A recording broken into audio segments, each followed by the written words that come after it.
Good afternoon, Mr. Dr.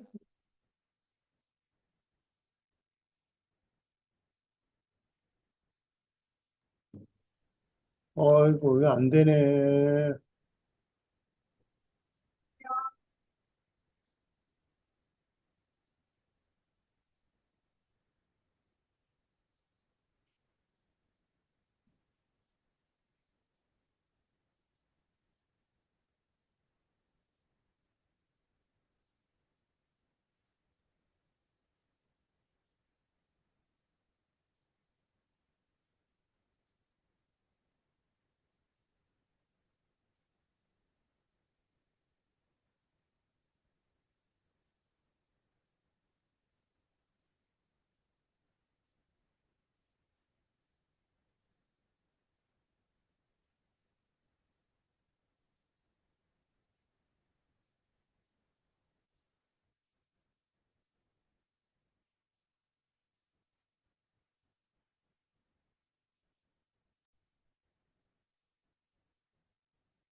Good afternoon, everybody.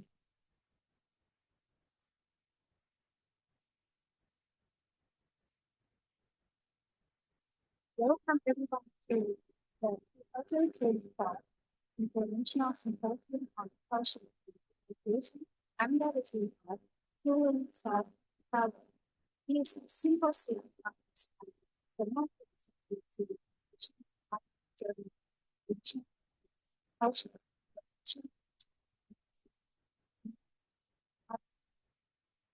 first one, but the Republic of Korea.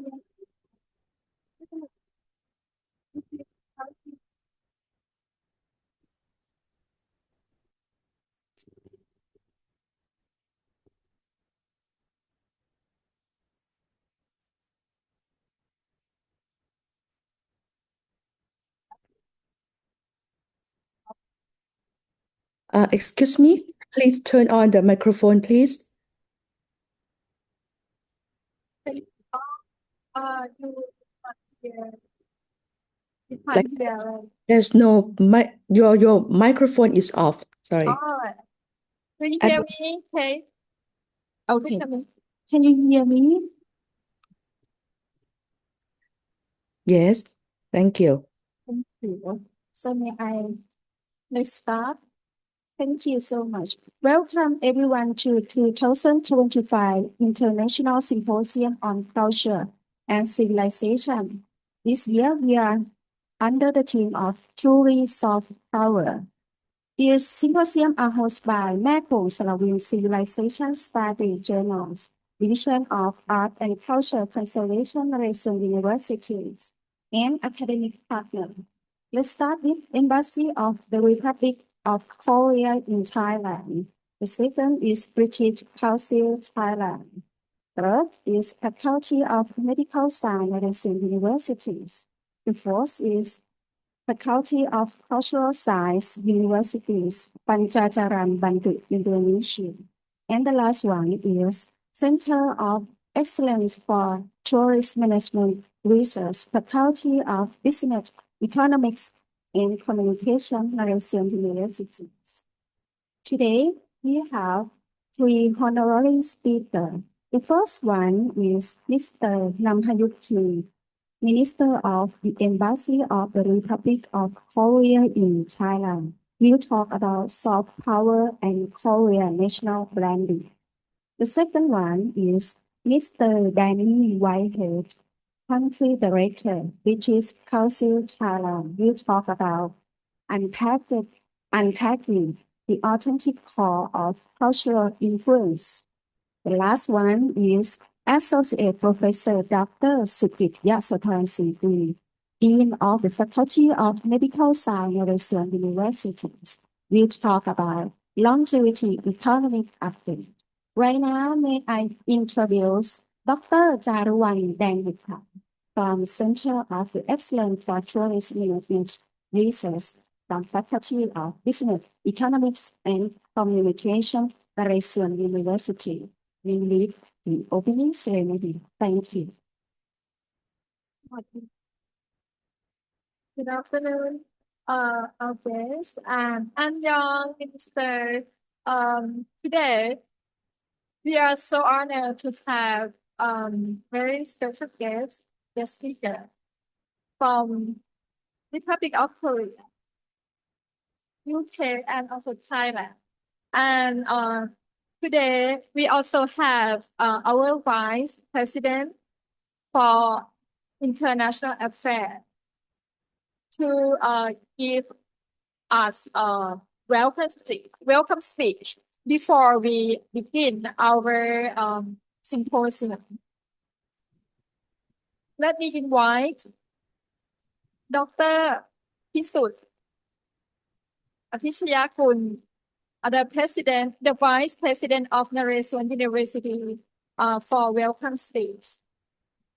Yeah, thank you. Distinguished and other guests and colleagues and participants, it's with my great pleasure and profound respect that I welcome you all to the 2025 International Symposium on Culture and Civilizations, held under the theme of truly soft power. The symposiums bring together thoughts through leaders, scholars, and practitioners from across the globe to explore the transformative potentials of culture influence in shaping national identity, global perceptions, and sustainable development. Today, we are honored to host distinguished speakers whose insight will illuminate the multifaceted dimensions of soft power. We begin with Mr. Nam Hyuk Kim, Minister at the Embassy of the Republic of Korea in Thailand, who will share his perspective on soft power and Korean national branding.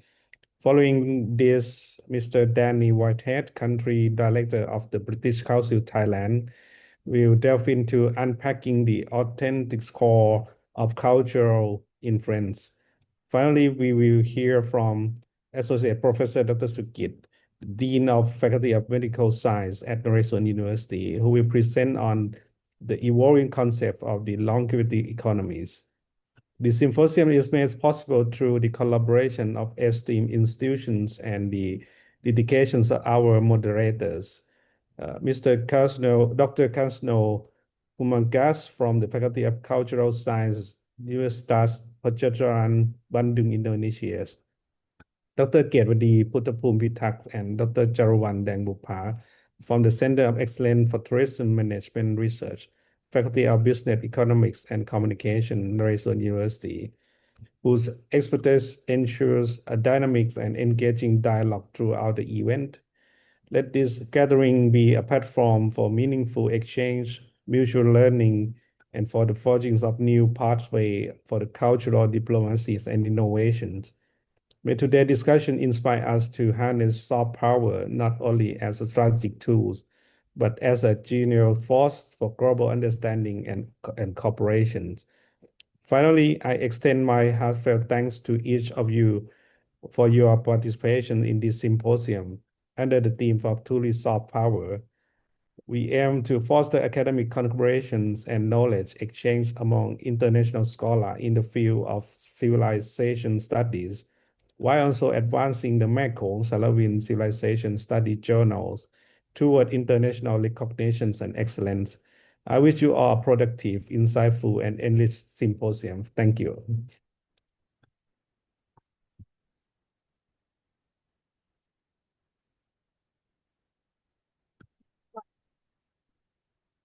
Well, let me introduce a little bit more about our symposium on culture and communication. As we started to think about how to drive our soft power to become global beloved as for in Thailand, and not just Thailand, I think in many countries. We are talking about soft power all the time. And in Thailand as well, we right now the government also put soft power as a core key issue for policy and deployment. However, I think comparing to the Republic of Korea or United Kingdom, and also many developed countries, we think that we have less understanding about soft power. So I think today could be very insightful and meaningful day for us, the audience from maybe around the Asian and also in Thailand, to get to know the insight of the meaning of soft power, the true meaning of soft power. So this is how we are inspired to organize this international symposium for the third time, and I think it's time to hand the stage to Dr. Gatewadi Puthapumpitak or Dr. Kate to moderate keynote speech session. Please, Dr. Kate. Thank you, Dr. Jarawan. I think that Dr. Jarawan is introducing us well about Mr. Nam Hyuk Kim. Nice to meet you. Welcome to our forum. And I think that all of us, or most of us, are very familiar with the powerful soft power of Korea. And let's take us to the journey of the Korean soft power and how it's powerful. So first of all, you have half an hour that you can make a presentations, and after that, the audience can represent the questions or any sharing thoughts, or you can ask Mr. Kim. You can send a message to me to represent your questions.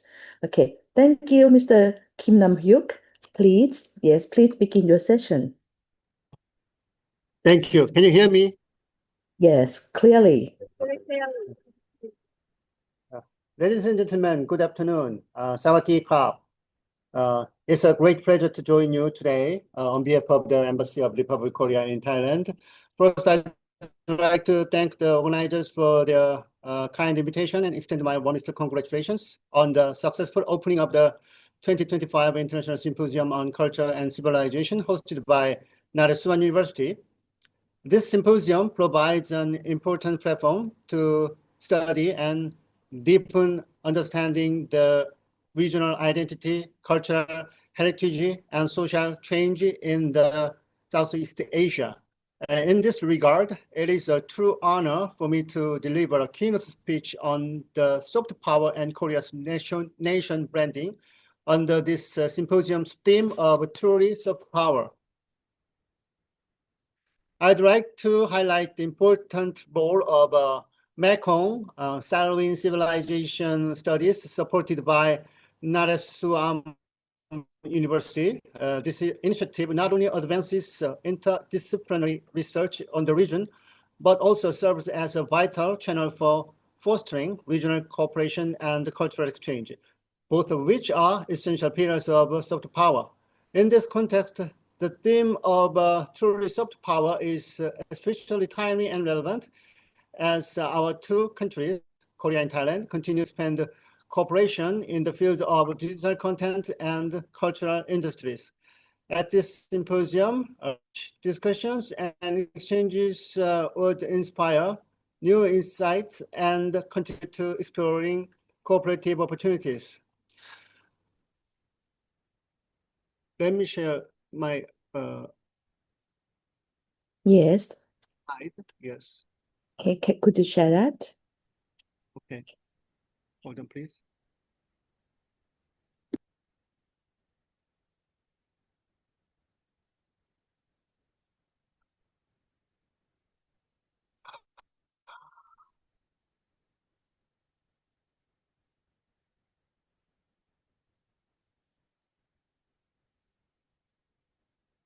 Okay, can you see me, Steve? Yes. Yes. Oh, yes. okay now. Yeah.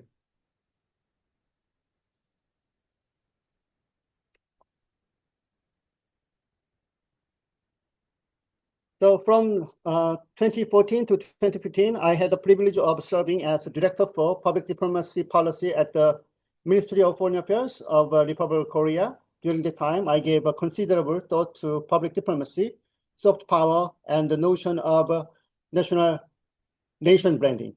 I'd like to take this opportunity to share some of those reflections with you here today.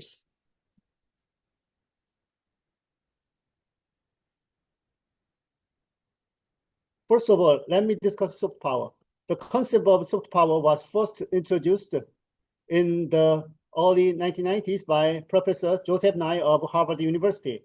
He defined soft power as the ability to achieve desired outcomes, not through coercion, but material inducements, but through attraction and persuasion. In other words, while military and economic strengths are the foundations of traditional hard power, soft power represents the ability of culture, political values, and legitimate foreign policies to move the hearts of others and generate sympathy and trust. According to Professor Nye, soft power is grounded in three main resources: attractive culture, political values that are genuinely realized, and foreign policies that are perceived as legitimate. However, Professor Nye's definition reflects the perspective of a superpower like the United States. For a nation aiming at shaping the global order, soft power may mainly mean the ability to persuade other countries to voluntarily support its own agenda and policies. However, I believe that for middle powers such as Korea, the concept of soft power must be defined somewhat differently. For middle powers, soft power is rather about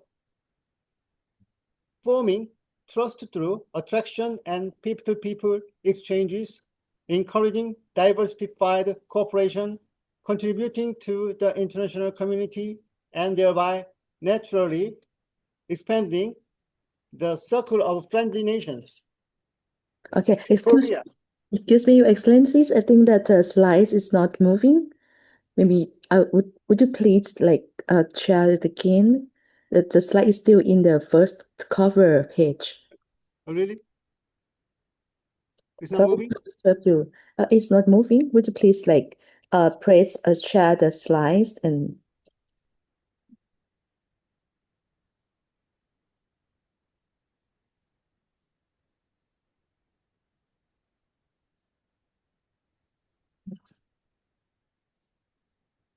okay, I think it's moving a bit. It's a bit delayed.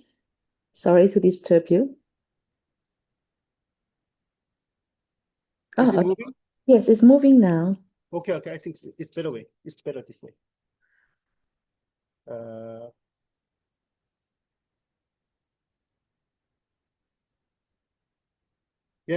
Getting back to my speech, I believe this notion of good, in Korea, there is an expression, good influence. This refers to the ability to inspire positive change in others, not by force, but through values, trust, and setting an example. I believe this notion of good influence captures the essence of soft power for middle powers. If a middle power were to focus solely on securing support for its foreign policies in an unilateral matter, it would risk being criticized as propaganda driven by narrow self-interest. I believe this point applies to Thailand as well, which also shares the characteristics of a middle power as one of the leaders in ASEAN. For this reason, Korea and Thailand must work together to explore how middle powers can exercise soft power creatively and responsibly. Next, I'd like to speak about Korea's soft power resources. Earlier this year, Brand Finance of the United Kingdom announced that Korea ranked 12th among 193 UN member states in the Global Soft Power Index, rising from 15th place the previous year. This index evaluates familiarity, reputation, and influence, and the index measures performance across 7 dimensions: economy, governance, international relations, culture and heritage, media, science and technology, and people and values. Korea has been highly rated in recent years thanks in large part to the global spread of K-culture. Today, the K-culture did not come overnight. It was the result of long-term efforts marked by 3 significant turning points. The first came in 1986 with the worldwide round negotiations, which opened Korea's cultural market. Though controversial at the time, this ultimately strengthened the competitiveness of Korea's film industry. The second turning point was the late 1990s opening to Japanese popular culture. This decision forced the Korean content industries to become trendier and more creative. The third turning point was China's restrictions on Hallyu in 2016, the so-called Korean wave ban, which ironically served as a catalyst for the spread of Korean content far beyond Asia to the wider world. The common thread in these turning points was openness, autonomy, and innovation.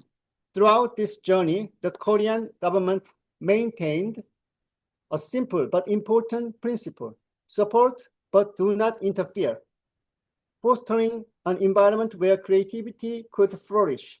This enabled Korea's cultural industry to grow on their own and eventually to achieve global success. But Korea's soft power resources are not limited to culture. Korea achieved the economic revival known as the miracle on the Han River after the devastation of colonial rule and war. Korea has also transformed from a recipient of aid to a donor country, supporting other nations through KOICA and various projects. In this way, Korea's development experience itself has become an asset of soft power, providing hope and inspiration for many developing countries. Korea's democracy is also a crucial resource of soft power. Though the nation went through colonial rule, military governance, and authoritarianism, it achieved democratization through mass movement in the 1980s and 1990s. Over the past 2 decades, Korea has experienced alternations of power between conservative and progressive administrations based on the rule of law. Korea's mature and resilient democracy is seen abroad as a source of credibility and attraction. Furthermore, Korea has pursued digital innovation since the 2000s through building IT infrastructure and advancing e-government. In the 2024 UN E-Government Development Index, Korea ranked 4th worldwide. During the COVID-19 pandemic, Korea's effective response was highly recognized internationally, serving as a global example of how digital technologies and institutions can contribute to crisis management. Thailand too possesses abundant soft power resources. Although I have not been here long, I am impressed by its long and rich history, its splendid cultural heritage, its Buddhist traditions, its national pride untainted by colonial experience and the warmth and openness of people. Together with its tasty cuisine, diverse tourism resources, and above all, the ever-present smile of the Thai people, we can see why Thailand is already regarded as a cultural powerhouse with a limitless potential to further expand its soft power. Next, I'd like to discuss the concept of nation branding. The scholar who first introduced this idea was Professor Simon Holt of the United Kingdom. He defined a nation brand as the collective image of how a country is perceived around the world. In my own understanding, a nation brand is the way in which soft power is expressed outwardly, a framework through which soft power is communicated in an intuitive manner. Many countries have formed their nation brand either organically or through deliberate policies.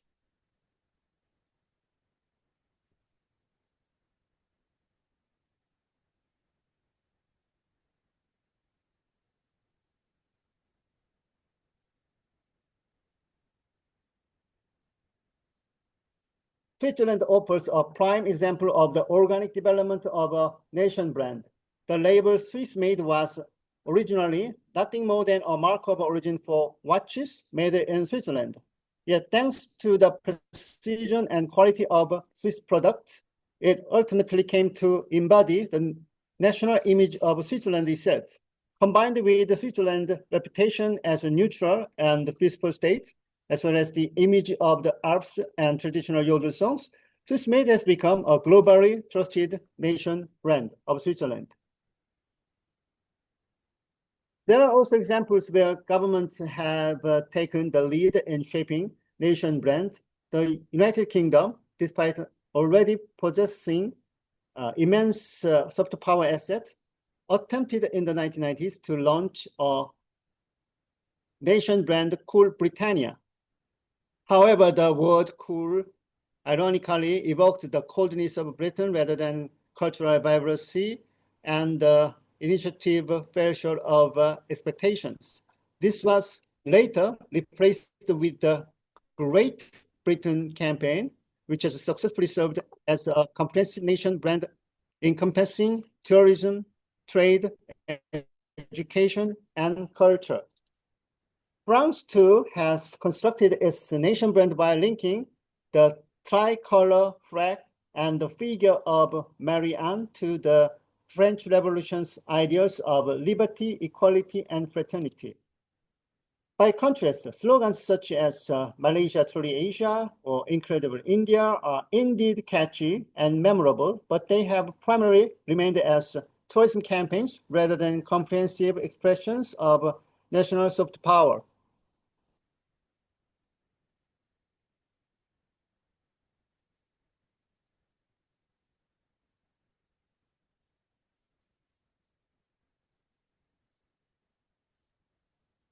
Korea has likewise pursued nation branding at the government level.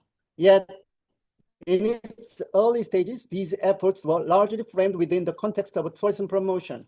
Campaigns such as Dynamic Korea, Korea Sparkling, and Imagine Your Korea were designed for this purpose. However, these slogans were replaced too often, lacked continuity, and failed to fully capture Korea's soft power. In 2016, the government introduced Creative Korea as an official nation brand, but it lost steam after the change of the government which launched it.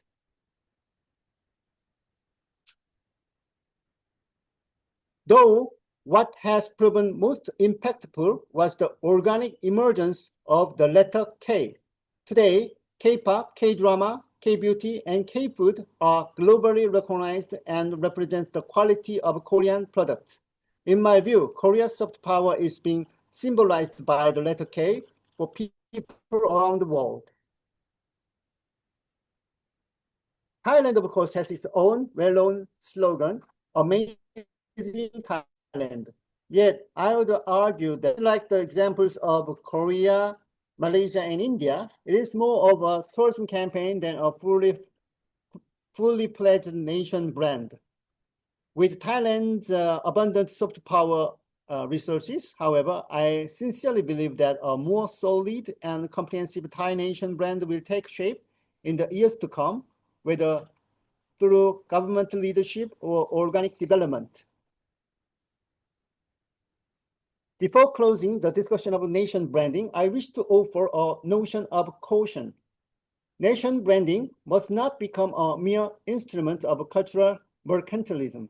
For middle powers, the ultimate goal of soft power should be to exert a positive influence on the world. Their nation branding should serve to support that goal. If a nation brand focuses narrowly on promoting commercial cultural products and services and relies on the repetitive exposure of slogans through media campaigns, such practices risk undermining the dignity of the nation and its soft power. Finally, I'd like to speak about the future cooperation between Korea and Thailand. As a middle power, Korea strives to maximize its soft power and exert good influence on the world. It is also working to shape a nation brand that embraces not only culture, but also democracy, an advanced economy, and innovation. To this end, Korea used to operate a Council on Nation Branding at the government level. Today, discussions on soft power continue through the Public Diplomacy Committee under the Foreign Ministry and the International Cultural Cooperation Committee under the Cultural Ministry.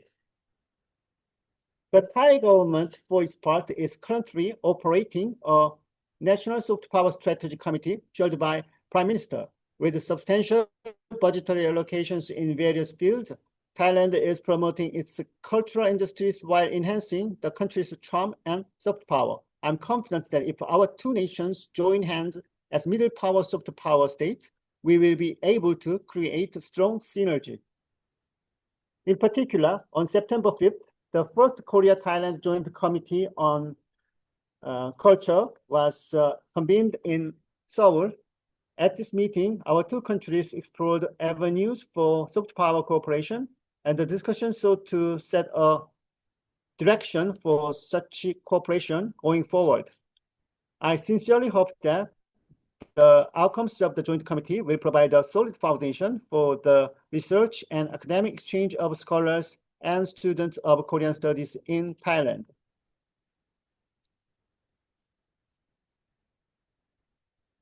There is another good news to share. Korea will host the 2025 APEC Economic Leaders Meeting from October 31st to November 1st in Gyeongju, capital city of its ancient kingdom. At this conference, leaders of the 21 APEC member economies will discuss pathway to the Asia-Pacific region's shared prosperity amid today's global uncertainties. The head of government of Thailand was also invited to this forum. I firmly believe the leaders' meeting will provide an excellent venue for exercising Korea's soft power as a middle power state. I'd like to seek Thai people's kind support for the success of this conference and Korea's endeavor toward exerting good influence.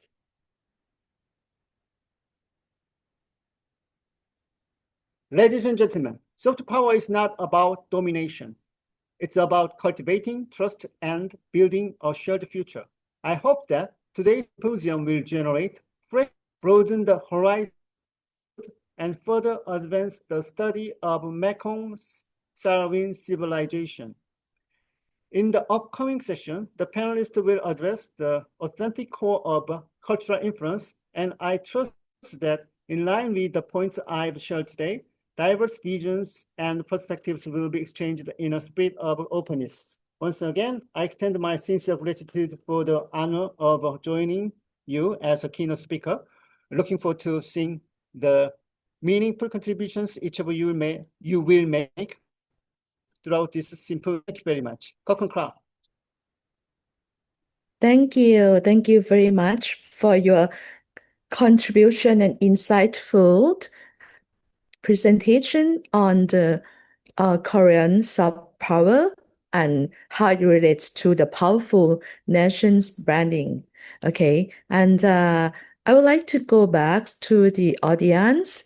Is anyone would like to share your thoughts, or is anyone would like to ask Minister Kim the questions? Yes, you can raise your hand with the digital hand raising tools from your screen.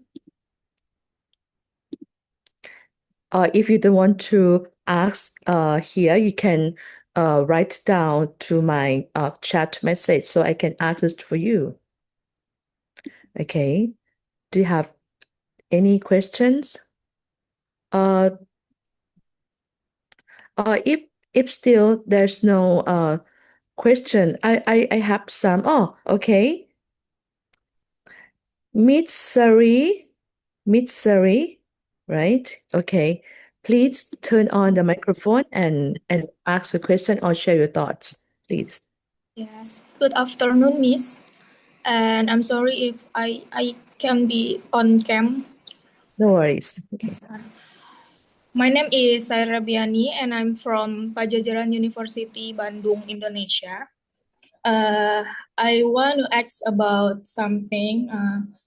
How does South Korea's image influence the increase in international tourist visit? And are there any challenges or risks to cultural promotion? That is to focus on the entertainment industry because we know the Korean is about the K-pop and anything about this. Thank you. Okay, thank you. Your minister, you would like to answer this about to increase the tourism and the power, especially by the K-pop, right?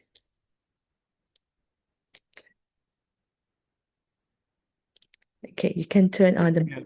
As I already said, Korea's culture went through turning point, and through the three turning points, Korea's cultural industry gained competitiveness, especially for the K-pop.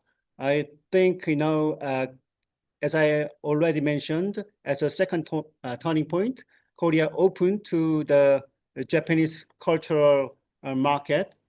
So by doing so, we imported a lot of Japanese elements, and we learned from them, and we grew based on them, and we created our K-pop with differentiating characteristic from J-pop. And also, we went through the third turning point because, mainly after the second turning point, we formed the K-pop culture. Then mainly we exported to China. However, as I said, in 2016, there was a Korean ban set by China, and our cultural industry tried to find a new market. So we reform ourselves, which can be more acceptable to across the world. That change generated BTS and Blackpink. So Blackpink is and BTS, they are somewhat different from the K-pop of the previous time. So it's more accepted, welcomed by wider range of nations. So to promote the K culture and K-pop, I think we faced certain challenges and we overcame. And for that, the government provided certain level of support and subsidies to the industries. So, and also we admitted that Korean one is the only one and unique one, and it should be protected. It shouldn't be that way. To be successful and to become competitive, you have to accept where you are, and you should add external and foreign element to yours, and you have to come up with a new thing which can be easily accepted across the world. That is the strategy Korea has taken to promote K-culture and K-pop. And for tourism, Korea was not well known before the emergence of K-pop. So when I was in 30s, I'm 50 years old, but when I was in my 30s and in my 20s, if I asked people about Korea, they didn't know about Korea. They only knew about Japan. But now, I think everybody knows Korea and Japan, both of them. I think it's mainly because of the K-culture. K-culture contributed to that. But also the economic emergence.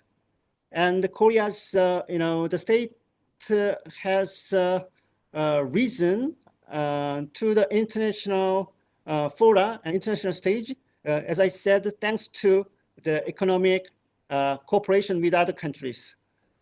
So also democracy contributed to that, how do I say, the betterment of nation image. So which led to the promotion of tourism. So I think the promotion of tourism is the result of the soft power. So yeah, usually many countries try to promote tourism. Then by doing so, they think they can gain soft power, but it's not true. It should be vice versa, the other way around. That's my interpretation. Oh, that's great. I think that is quite clear that if you see the turning points, as Mr. Kim said, that is a very nice one, like turning from, competitor set from J-pop and for the Chinese, right? And then come to the K-pop, and now there's a turning point again for the K-pop to the world. So it's become like the world culture. And I think that now after the K-pop Demon Hunters that air on Netflix, right? Yeah, I think that people will see K-pop in the universe level.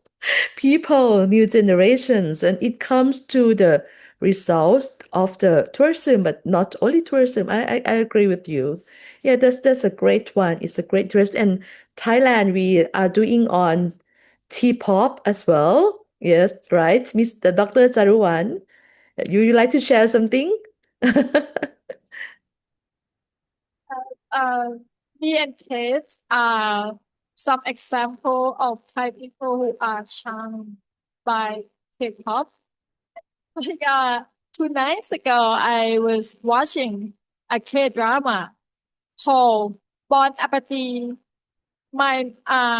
His Majesty. My My Majesty, yeah, Bon Appetit, My Majesty. Yes. Yes, I watched that drama and then I was so attached with the drama. And every time I watch the girl, cooking food, as soon as I finish the drama, I would just go to the kitchen, right to the kitchen and making food. And last week I made bibimbap. I think that is some secret that Korean soft power is doing to us. But I try to, find the answers, but I couldn't find answers because, I don't know, it's like so natural. Every time, I watched a K-drama and happen to have like food on the table or someone cooking food, I would just go right away, to the kitchen to cook. So maybe, Your Excellency, you may have some answer for me, and I just want to know what are the secrets of Korean soft power. Thank you.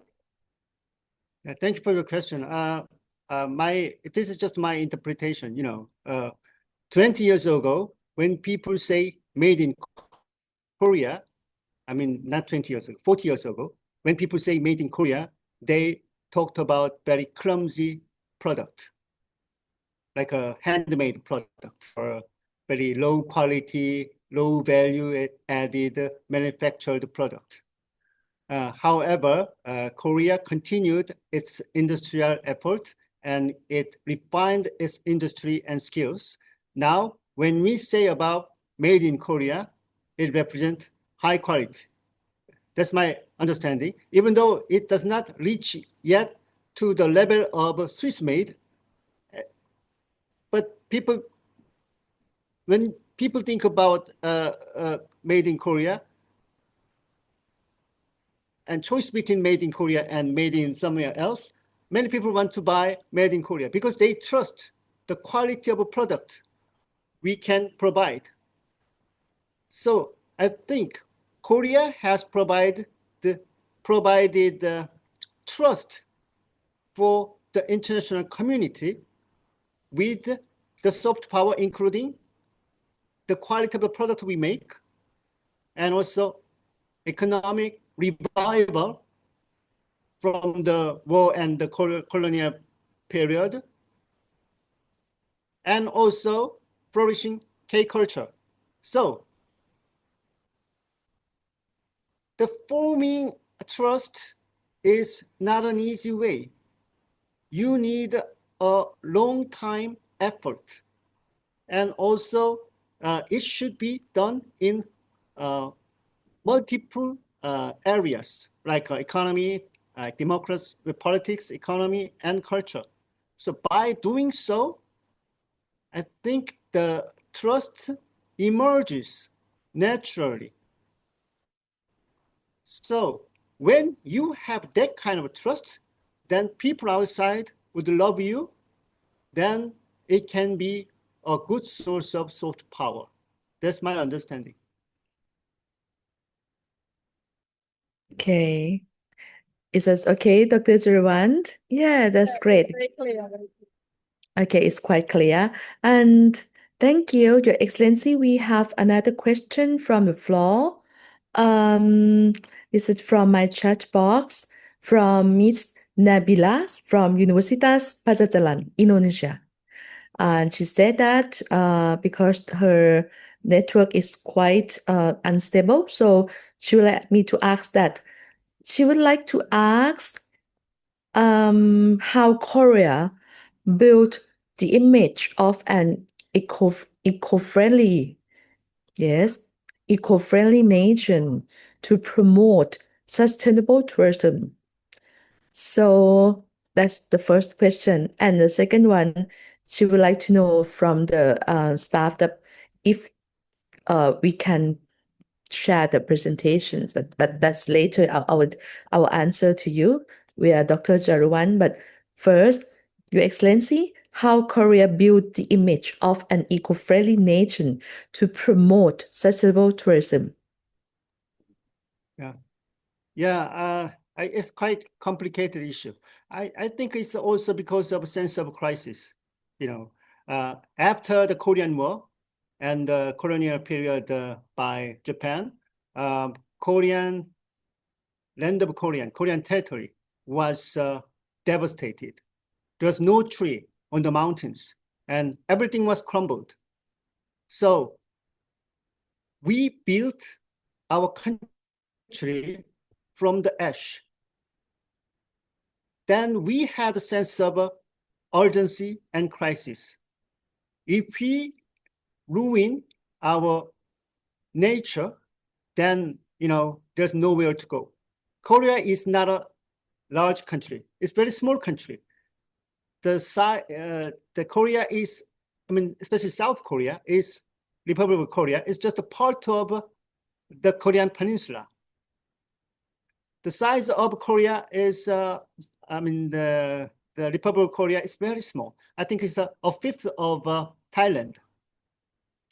So we had a certain sense of urgency and crisis. If we ruin the nature, then, we cannot live no longer. We cannot live any longer in this land, on this land. that was a kind of consensus formed by Korean people. So we protected the environment, I think from 1990s, government led that movement. And also we adopted a lot of advanced environmental regulations. So by doing so, we created eco-friendly country. And also we created flourishing natural resources, like not natural resources, I should say, like the mountains and the scenes, landscape. So we created a wonderful landscape across the world, across the country. And our local government wanted to promote their tourism and tourist attractions. So the central government tried to make a link between their tourist promotion and their natural heritage. So if you go to a local area of Korea, then you can find a variety of tourist programs based on natural heritage. So the sense of urgency and crisis,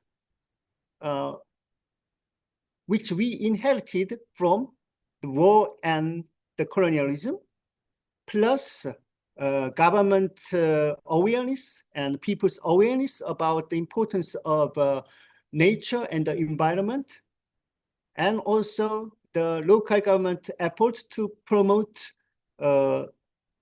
tourism based on their natural heritage, combined to generate Korea's eco-friendly tourism and sustainable tourism. That's my take. Thank you. Okay, thank you. I agree with you. I think that our vote feel out towards the environment is kind of culture. It's the way we living life, and that's subtle. For this question is quite complicated. So yeah, it challenges. Yeah, I agree with you. Okay, thank you for your question. And is there anyone would like to share thoughts or questions? So because our session will, we have another 10 minutes to go, I think, around 10 minutes to go. Okay, do you have any more questions? Okay.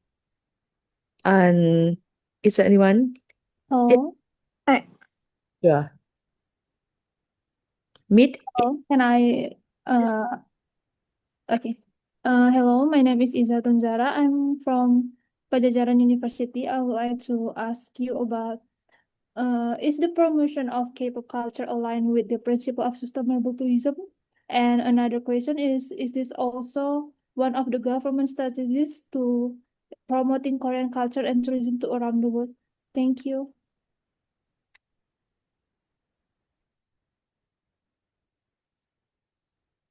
Okay. So can you repeat the first question, please? Sorry. Is the promotion of K-pop culture aligned with the principle of sustainable tourism? And another question is this also one of the government strategies in promoting Korean culture and tourism to around the world? For the second question, we have a Korea Tourism Promotion Agency, Okay. and it has a branch and office, I should say it's office in Bangkok. And also there is a culture center, Korea Culture Center, which is associated with the embassy. And also the Korean embassy itself is promoting Korean culture and the tourism. So we are, I mean, the Korea Tourism Agency and Korea Culture Center and embassy, they join hands and make a joint effort to promote tourism across the world. That's what we are doing. And for the connection between K culture and sustainable tourism, I think it's kind of a fresh idea. I've never thought about it. I haven't seen anything connecting K-pop and K culture and sustainable tourism. However, if the combination can create synergy, then it's worth giving thought. So I appreciate your input, and later I will give some thought about your idea. Thank you. Thank you. Thank you. Thank you, Your Excellency. I think it's a nice one for the new synergy that give to us, right? Okay, so look at my time. I think that we have only for one question, one final question. Is there anyone would like to ask a question? Please raise the digital hand or just turn on microphone and ask. It's a time for the final question, so we can wrap up. Yes, Apinya, please. Okay. Hi, my name is Apinya from International University, and I have one question. Wellness culture in Korea could be the soft power. The wellness culture, right? Yes. You mean wellness? Wellness. Wellness. Well-being, wellness, Well- to heal, to Well-being wellness? yes, please. I don't know much about that, but if you come to Korea, then you can use some, the well-being and wellness service provided by the commercial providers. So some, the foreigners visit Korea to enjoy that kind of service. So I think it is also already used as a tool for tourism in Korea. But I don't think we are promoting it as a resource of soft power or tourism. I think it's more about I think it's a kind of situations like this. If you come to Korea to see Korea because of the soft power, then you also want to use the service, right? So by doing so, it can generate synergy, but it cannot be a driver. Yeah, that's my interpretation. Yeah. And Okay. also, I saw another question on the chat box. It's about the Korean barbecue and kimchi can affect Korea's cultural influence globally. It's definitely true, because when you try to understand foreign culture, the first thing you usually do is taste their food. So if they taste good, then you fall in love with that culture. But there's a caveat. When I was in the United States 20 years ago, back then Korea was not so popular. So Korean students made Korean food and served the food to Americans freely. Then their response was they liked certain food because it's bulgogi, actually, Korean bulgogi. They liked it because they think it is similar to Mongolian barbecue. They already knew about Mongolian barbecue. So they associated Mongolian barbecue with bulgogi, and they liked it. And I don't know whether you know japchae, Korean food. Yeah, japchae. Japchae is made with the sesame oil, but Americans hate sesame oil. They think it smells like skunk. Oh, So at the time, when I served japchae, Americans threw them away. But now, if I serve japchae, then they love it. I mean, the people who love Korean food and Korea, they love it. So it's the food can be a starting point of getting to know about culture.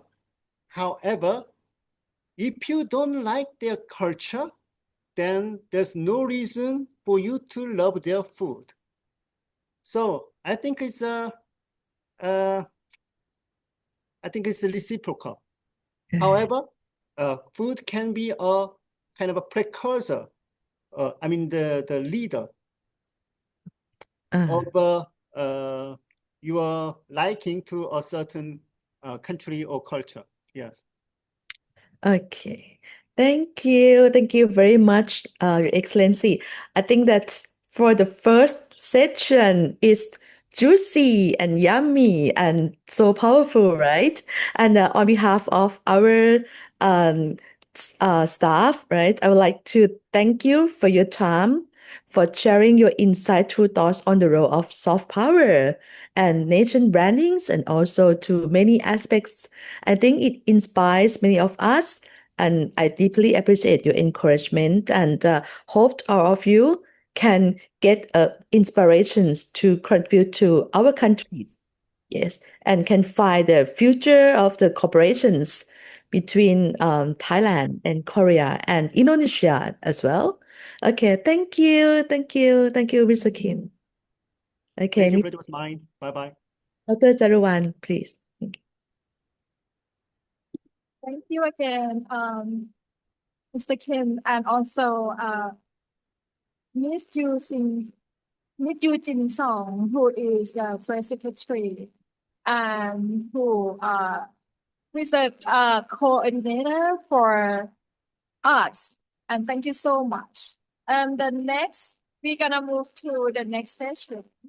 We have Mr. Dan Whitehead, country director from British Council, Thailand, for the topic unpacking the authentic core of cultural influence. But I would like to hand the stage to Dr.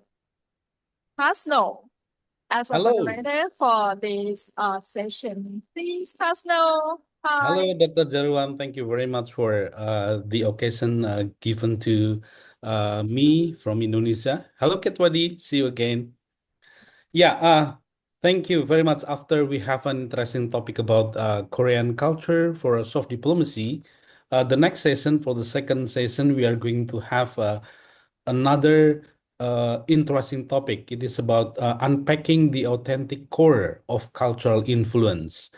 And for this topic, we have had a qualified speaker from UK and from British Council. He is Mr. Danny Whitehead. Hello, Mr. Danny. Yeah, firstly, before we listen and see the presentation from Mr. Danny Whitehead, I'm going to read the biography of Mr. Danny Whitehead. He is the British Council Country Director in Thailand, and he has worked for over 20 years in international cultural relations in Asia. Prior to Thailand, his posting have included Deputy Country Director China, Country Director Vietnam, Country Director Iran, and other roles in Indonesia. And I have ever met you in a British Council event, Mr. Dani, and also in Democratic Republic Congo and Cambodia. His academic interests are in soft power and international relations, culture, and education in human development contexts, interfaith or intercultural dialogue and cultural engagement for peace building, and in post-conflict environments. He speaks a number of languages, including Khmer and French, and is also a playwright and screenwriter. Okay, I think he's very qualified for this topic.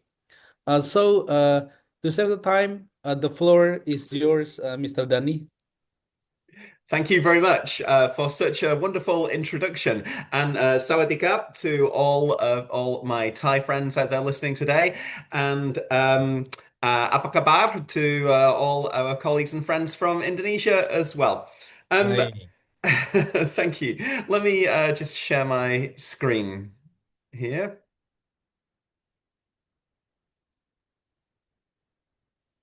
Okay, can you see my presentation there? Yes, we can see it. Excellent, good. Well, thank you very much, and it's a real honor to follow Minister Kim from the Embassy for the Republic of Korea. my talk today, I'm going to speak to you about the authentic core of cultural inference. So there'll be some crossover with some of the content that Minister Kim talked about on soft power. And I'm glad that we agree on most things about soft power, although hopefully I'll be able to provide a slightly different angle, looking not just at soft power from the perspective of the UK, but also with two case studies later in the presentation. I'm going to start today by just move on. I'm going to start today by looking at what is soft power, and some of these ideas will be familiar from Minister Kim's session. And I'm then going to share with you some research that the British Council has done in the G20 countries, looking at why soft power is important and some of the trends that we see in contemporary soft power, some of the trends that we see different countries or different groupings of countries use when they're looking at promoting their own influence through soft power. I'm then going to look at two brief case studies, a case study of the British Council, and in particular, the British Council in Thailand, and then a case study of China and how China is increasingly using its cultural and educational and other assets to promote its own soft power. And then I'm going to wrap up by looking at some potential recommendations for Thailand. It's been very interesting over the last 2 years seeing how Thailand's Soft Power Committee has gone about developing policy and practice for Thailand. And I have some hopefully thought-provoking suggestions at the end. So first of all, what is soft power? Well, as Minister Kim pointed out, it was Joseph Nye who first codified what soft power was, when Nye described it as the ability to achieve a country's goals through attraction rather than coercion or payments. And from the British Council side, we believe that soft power arises from the attractiveness of a country's culture, its political ideals and policies, its cultural assets, and its education assets. And we look at a number of different rankings globally to assess how different countries are doing with their own soft power. One of them is the Portland Soft Power Index, which again describes soft power in a very similar way to Joseph Nye. It's about positive attraction and using persuasion and influence to achieve foreign policy goals.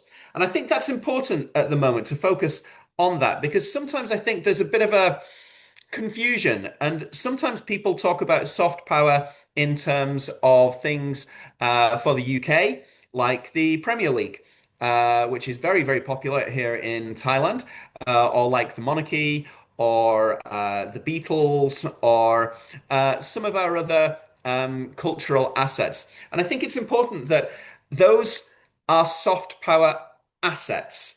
They are not in themselves soft power.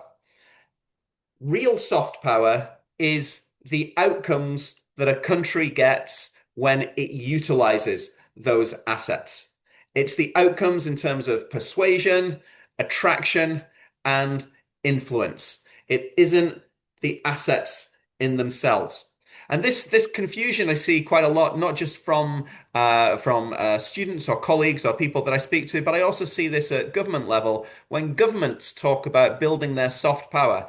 Often when I look at government policies, it's not actually about building soft power, it's about promoting the development of soft power assets. And I think that as a first point, I'd like you perhaps to try and keep that in mind through the presentation today. Soft power is what you do with it. And there are a number of different terms which are sometimes used interchangeably. And I think that before we go into it, I think it's useful to actually look at the difference in these terms because they are very different things. People talk about diplomacy, they talk about cultural diplomacy, they talk about public diplomacy and soft power. And often these terms are used interchangeably when actually they're very, very different things.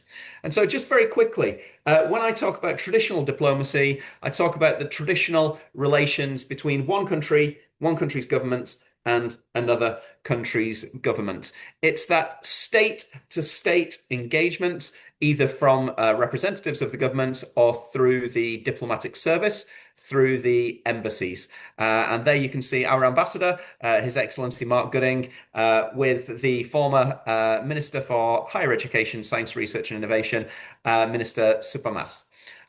So traditional diplomacy there is something that I think we're all familiar with, which is the government-to-government engagement.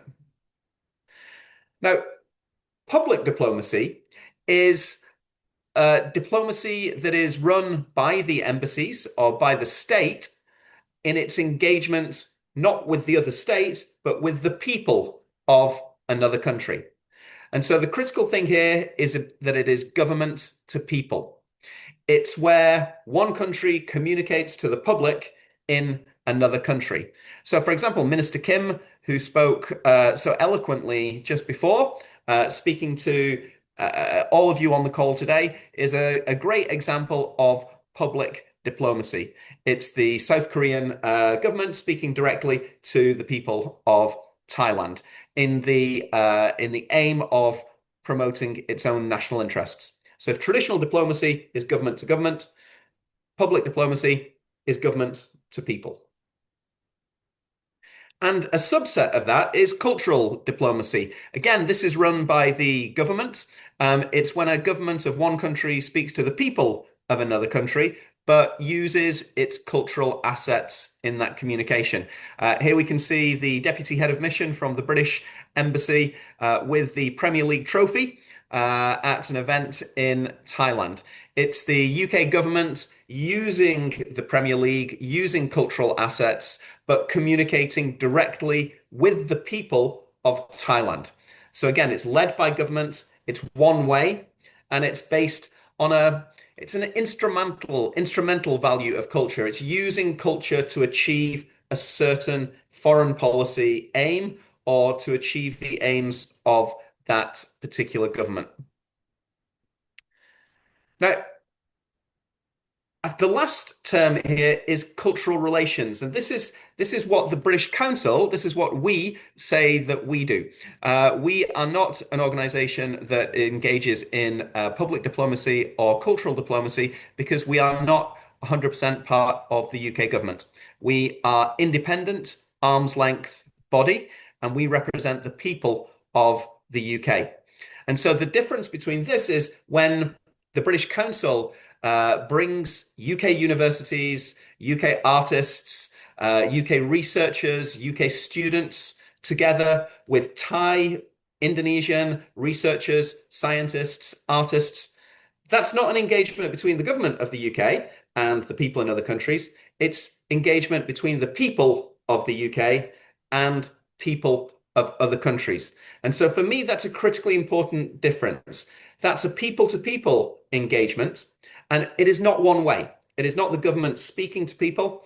It is a two-way dialogue between the people of the UK and the people of other countries, which is founded on delivering mutual benefit. And it doesn't have an instrumental value of culture. It's not using culture to achieve a foreign policy objective. It's based on the intrinsic value of culture, that culture builds understanding and it builds trust. And so if you try and keep those things in mind, I think that'll help when we get later on in the presentation and looking at the case studies of how the British Council tries to promote UK's influence through cultural relations and through soft power. And I've put these, all the different kinds of engagements on a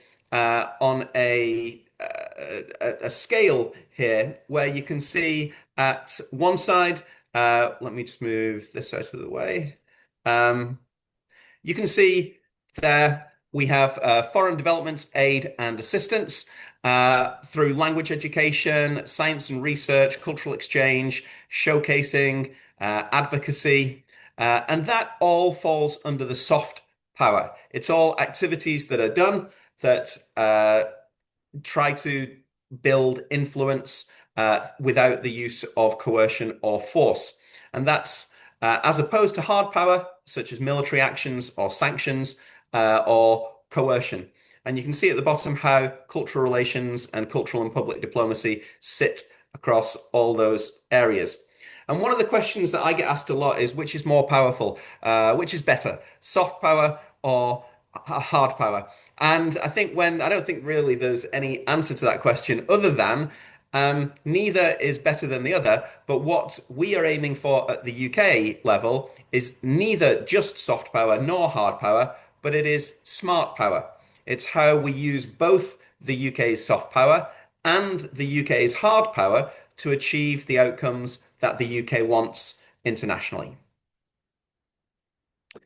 And soft power, as Minister Kim indicated, we also believe that soft power is delivered by a huge spectrum of cultural and educational assets. It's the system of democracy, the political system that you have in a country. It's a country's approach to human rights and universal freedoms.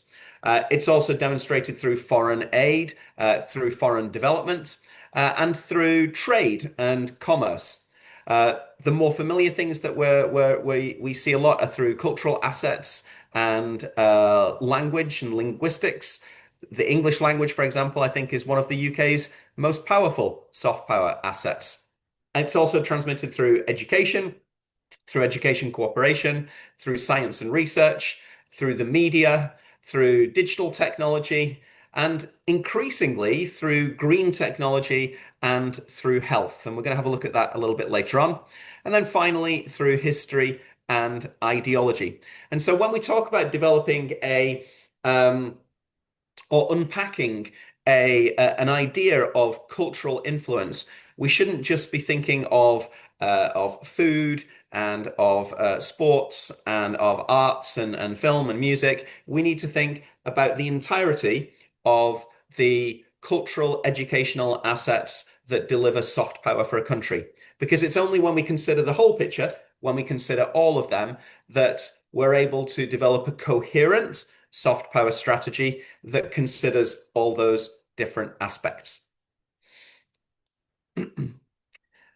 It sounds like quite an obvious question. Why is soft power important? But one of the questions that we get asked more and more as the British Council by the UK government is, why should we continue to give you money to promote UK soft power? What is the benefit of soft power for the UK? And so over the years, we've done a lot of research into why soft power is important and what the power of soft power is. The first piece of research that we did, we spoke to 20 countries and we asked the representatives of those different countries, what are the policy drivers for pursuing soft power strategy? Why do you have a soft power strategy? And this shows you how the 20 different countries, the different factors that they mentioned. And you can see that almost all of them, 19 of them mentioned attraction, national brand, as Minister Kim was talking about earlier, all the way down to support for the domestic economy. And so you can see the overwhelming explicit priorities for soft power and cultural relations are support for foreign policy, for attraction, and promoting the national culture.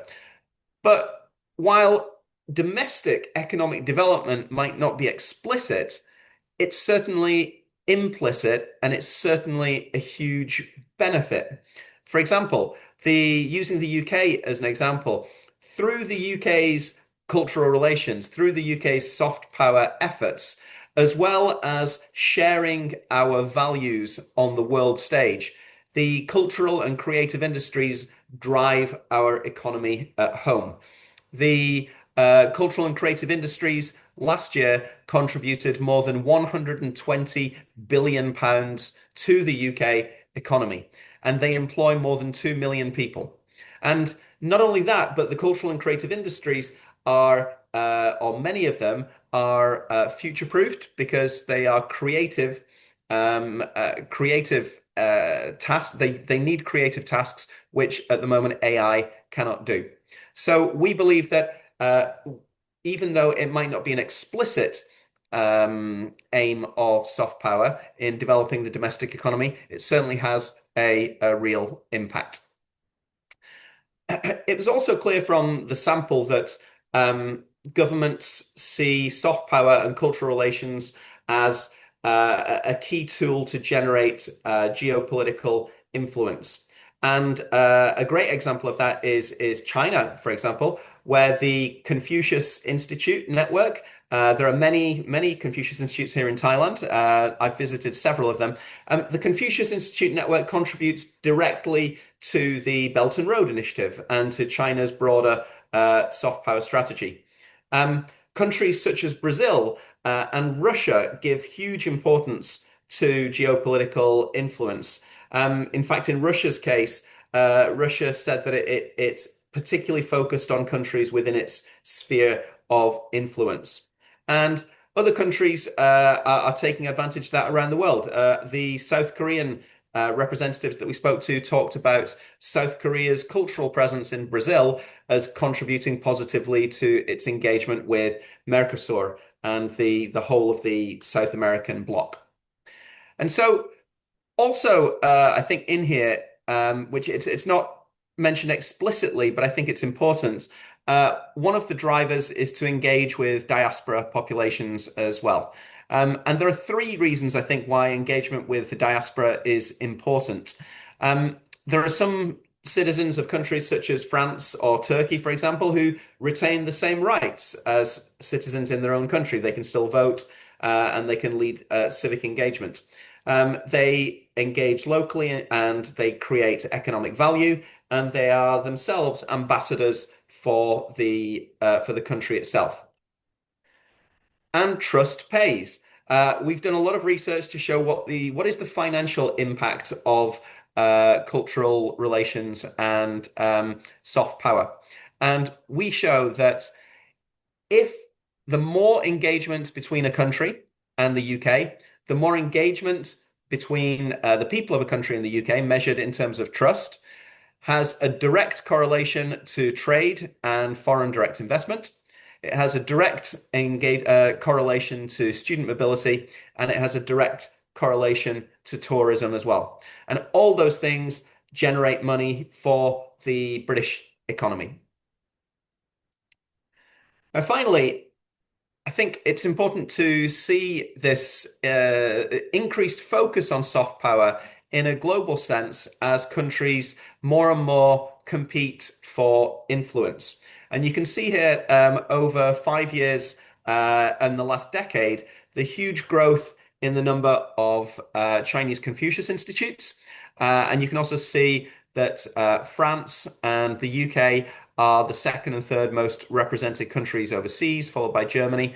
But again, there a huge increase from Russia. There are now far more Ruski Mir foundations and other countries that are also growing their cultural presence.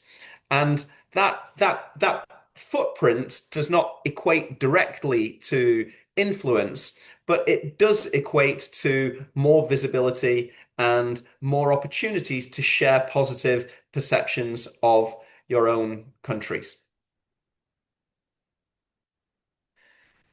So in terms of trends, what trends are we seeing in the research that we do around soft power? And I think there are 5 brief trends that I want to just touch on in this presentation. First of all, perhaps I would say arguably the most significant change in the practice of soft power or public diplomacy in the 21st century has been its digitalization. Through digital tools such as social media and the internet or other tools, digital public diplomacy has become a new reality. And efforts to brand a nation or to shape perceptions or create sustainable relations have now very much been digitalized. And this has enabled cultural institutions and diplomats and organizations like the British Council to grow exponentially and to massively increase our reach around the world, resulting in more reach for us, but also in more competition with other countries who are doing the same thing. And although the efficiency of digital cultural relations is still being studied, the practice of public diplomacy has been completely transformed. And this is a process which goes along with the increasing participation of ordinary citizens in civic engagement through digital tools. I think these days we see that effective public diplomacy really has to be rooted in people-to-people communications. And fundamental to the success of that is building a relationship through digital diplomacy. One of the challenges with that we've seen particularly in the United States of America is that an increasingly digital media contributes to the proliferation of fake news, of a post-truth culture in public diplomacy and in strategic narratives. And that's reflected in the declining value of facts and the growing role of emotional messages and uncertainty. And that's definitely a risk that from the UK side, we're looking at what we can do to mitigate the risk around that. The second trend is around new actors, and I don't mean actors in the sense of people in your favorite film or TV series. I mean actors as in groups or organizations who take part in the international environment.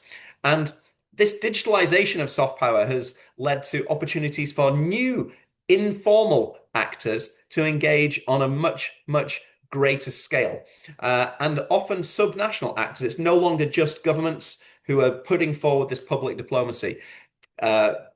Cultural engagement, cultural relations is now open and available to groups and individuals on a very small scale. And that's becoming increasingly important.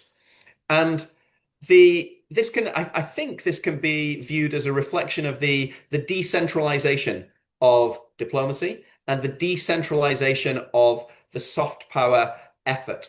And it stands in direct relation to other things such as digitalization and globalization and disruptive politics. And among these new actors, these new players, are also cities, as cities are now more and more trying to represent themselves internationally in the same way that previously countries did. Citizen diplomats, who are often focused on a single issue, and more power for non-governmental organizations and for civil society groups. They're playing an increased role due to increasing levels of distrust in governments linked to the post-truth atmosphere that I mentioned just earlier on. A third trend, I think, in soft power that we're seeing is the increasing importance of values and the increasing competition around the world in different competing values. More and more studies are seeing values as absolutely critical to the way that a country is perceived. And countries, often those with illiberal regimes or governments which are more authoritarian and have a different approach to individual freedoms or freedoms of speech, those governments are more and more seeing soft power as a way to cover that negative perception, to cover the criticisms of their illiberalism and their lack of respect for universal freedoms. And I think you can see that in the fact that while many countries in the world still follow the UN definitions of universal human rights and universal values, other countries are now starting to instead, rather than talking about universal values, are talking about common aspirations.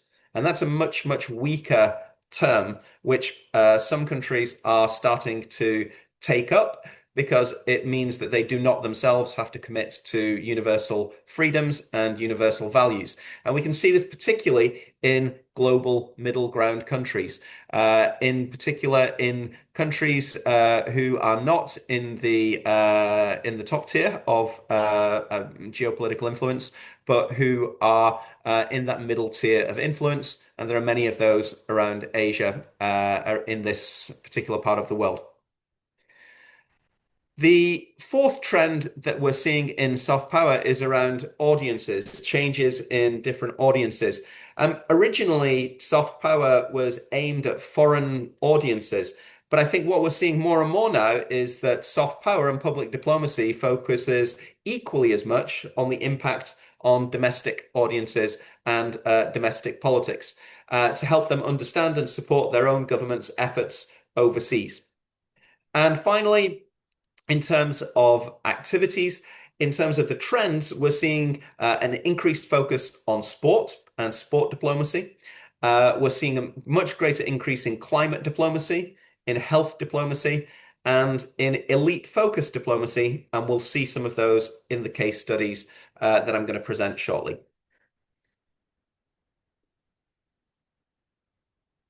And if you are interested in any of these, looking into some of our research, all of our research reports are available online for free. If you go into your favorite search engine and look up the British Council Research Soft Power, you'll see hundreds of research papers that we've done over the last 10 years into different aspects of soft power, diplomacy, digital cultural relations, language, linguistics, and other issues. So please do go and have a look. So I'm going to move on now to two case studies. I'm going to start off with a case study of my organization, the British Council, and looking at specifically the British Council here in Thailand. So the British Council was formed in 1934. We turned 90 years old last year. And the British Council was originally formed as a propaganda organization to counter German propaganda in the Middle East and in Eastern Europe.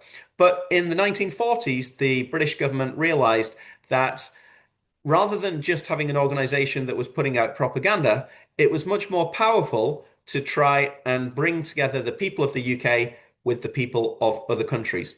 And so in the 1940s, our mission as the British Council was fixed. And our mission is to bring together the people of the UK and the people of other countries to generate more understanding. And we generate that understanding through arts and culture, through education, and through languages. And the reason that we think understanding is so important is because we believe that from understanding comes trust, and from trust comes peace and prosperity. So everything that we do is around bringing together the people of the UK, people of other countries, to create opportunities for engagement so that we can understand each other better, so that we can trust each other more, so that we can support peace and prosperity. We're an unusual organization because we are independent from the UK government. We are not a full part of government, we are arm's length. And that's important because we believe that independence enables us to better engage with people in other countries in a way that government to public diplomacy cannot. It gives us a level of trust because we are not a mouthpiece for government policy. We are an independent organization which is promoting connections between people. And that independence has enabled us to grow to the stage we are now, where we have offices in 110 different countries, and we operate in 180 different territories and countries. We've been in Thailand since 1952, although we've been engaging with Thailand since the 1930s. In 1938, the British Council took the very first group of Thai scholars over to the UK. They spent a month on a boat to get to the UK. They did doctoral degrees and they came back to Thailand several years later. And many of them went into very senior positions in government. One of them set up Khon Kaen University. Another was a major person in setting up the University of Chiang Mai. And so our relationship with Thailand goes back to 1952. Now, this year, 2025, it's a very important year because 2025 is the 170th anniversary of UK-Thai relations, going back to 1855 and the signing of the Bowring Treaty between the UK and Siam. And that's important because people-to-people relations through education and through culture have been at the heart of the relationship for that 170 years. For example, His Majesty King Rama VI, King Vajirabhut, studied in the UK, in Oxford and Sandhurst, and when he came back to Thailand, he was critical in the forming of the Ministry of Education and the Thai national curriculum. All the way through to the current day, where there are more than 7,000 Thai students in the UK, and the UK is still the #1 English-speaking destination for Thai students. So we believe that engagement through education, English, and culture is the most powerful tool we have for bringing together the people of our different countries. On the education side, we set up university partnerships.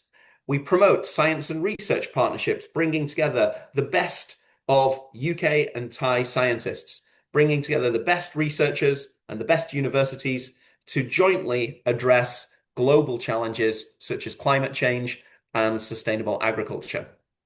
We set up partnerships for transnational education, helping students in Thailand develop international skills through higher education.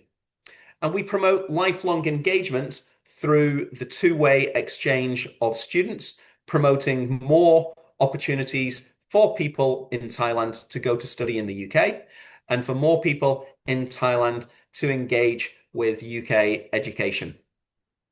Now, all these opportunities for young people in Thailand to meet their personal or professional goals, these are all underpinned by a knowledge of the English language and access to UK qualifications, all of which the British Council leads through our English teaching and assessment and our partnership with the Ministry of Education in Thailand and the Ministry of Higher Education to support English language teaching in Thai schools and in Thai universities. And we believe that if people speak the same language or share a language, they are more able to communicate, and that leads to understanding and trust. We also drive connections between UK artists and Thai artists, between our cultural institutions and cultural policymakers, and we share universal values. And we bring together UK and Thai artists and practitioners to support universal freedoms, to support freedom of speech, to support equality, and to support those values that the international community holds so dear.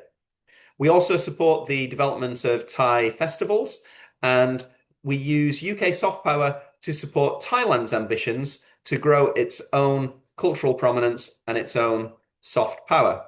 And you can see in the last year, we've had some major events.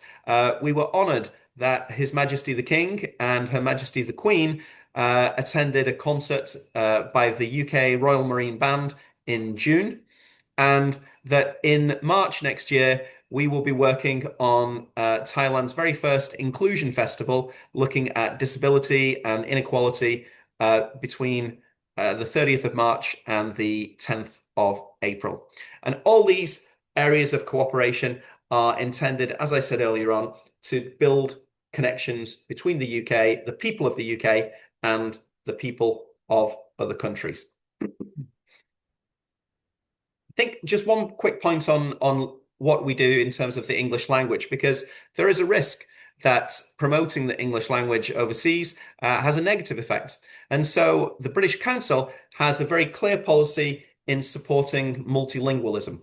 We very, very much believe that mother tongue-based multilingual education is at the heart of a successful education policy. And we are working with the Royal Thai government to make sure that the engagement and language policy supports equitable access to education for people across Thailand. And that's important for preservation of cultural richness, and it requires social consensus and consideration. What we've been seeing more and more are concerns over how AI is going to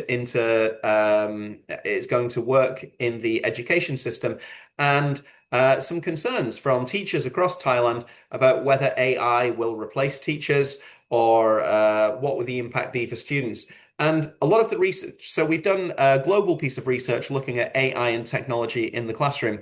And our findings is that it's unlikely that in the short, medium term, technology, or maybe even ever, it's unlikely that technology will replace teachers. However, I think what we will see more and more is that teachers who can use AI will start to replace teachers who cannot use AI. And so the critical challenge that we have, and we're working with our colleagues and friends in the Royal Thai government, is how to make sure that access to technology is equitable across the education system. So hopefully all those examples show the critical role of people-to-people relations and how the British Council works as an independent organisation that promotes connections through arts, through education, and through languages. I'd like to move on now to a very brief case study of China, because it's been very interesting over the last 20 years to see China really expanding its soft power engagements, moving from cultural security to cultural confidence. And we mentioned the Confucius Institutes before. China now has over 500 Confucius Institutes in over 150 countries and territories, with 9 million students taking Chinese language courses annually. And that's a huge increase over the last 20 years. What's really interesting is that the Confucius Institutes, up until about 5 years ago, came under the direct control of the Chinese government. But in 2021, a new arm's length organization, or an independent organization modeled on the British Council, was set up to manage them, to provide the Confucius Institutes also with a degree of independence, for the same reasons that the British Council is independent, because independent organizations are trusted more than state institutions. A second area of Chinese soft power is in the media and how China is telling its own story. China's CGTN, the TV channel, has succeeded in delivering huge reach. It now broadcasts to over 150 million people per week on TV. And while that's less than the BBC, it's now more than the French Médias Monde and far more than Germany's equivalent. So also, the majority of the reach for China's media is in the global south and in developing countries. And I think that's really important when you look at the focus of Chinese soft power and how China has been very effective in focusing its soft power engagements in global south countries rather than, for example, in European countries or North American countries as well. Now, education is another, just in the same way that the British Council uses education to promote engagement with the UK and to boost UK soft power, China also does, and it has a very powerful scholarships scheme. China now provides more scholarships for African students than the UK, the EU, and Australia combined. And it's increased its presence as a global education hub. We're seeing far, far more international students, including from Thailand, going to study in mainland China. And the number has been a pretty incredible increase. In the late 1970s, there were fewer than 2,000 international students in mainland China, and there are now way over 1 million. And that's a huge increase, and that in itself is contributing towards China's influence and China's soft power. Minister Kim mentioned development as a key factor in soft power. And again, China it has a great story to tell in terms of how it's using development diplomacy to promote its own soft power. Through the Belt and Road Initiative, China has spent over $1,000 billion to support development in global South countries. And through China's CIDCA, the China Institute for Development Cooperation Association, China provides development assistance throughout the global South. And one of the interesting facets of this, and this is something that we're just starting to see now, is in terms of green diplomacy and environmental diplomacy. And China is, I think I would say, the world leader in green technology and green diplomacy. In the last 2 years alone, just since 2023, China has installed more solar panels than the EU and USA have ever done in their entire history. And China is now responsible for 70% of all global wind power. It's a world leader in electric vehicles, and it is pouring billions of dollars into technology, critically, which it is then sharing with other global South countries. And China's using its expertise in renewables, in green technology, to greatly increase its influence in the global South as it takes the lead in renewables, as it takes the lead in green energy, and as other countries, such as the USA, step away from that challenge. So I think you can see through that that there are many similarities between the UK and China's approach to soft power, despite the fact that the UK and China have different values, and there are many things that the UK and China disagrees on.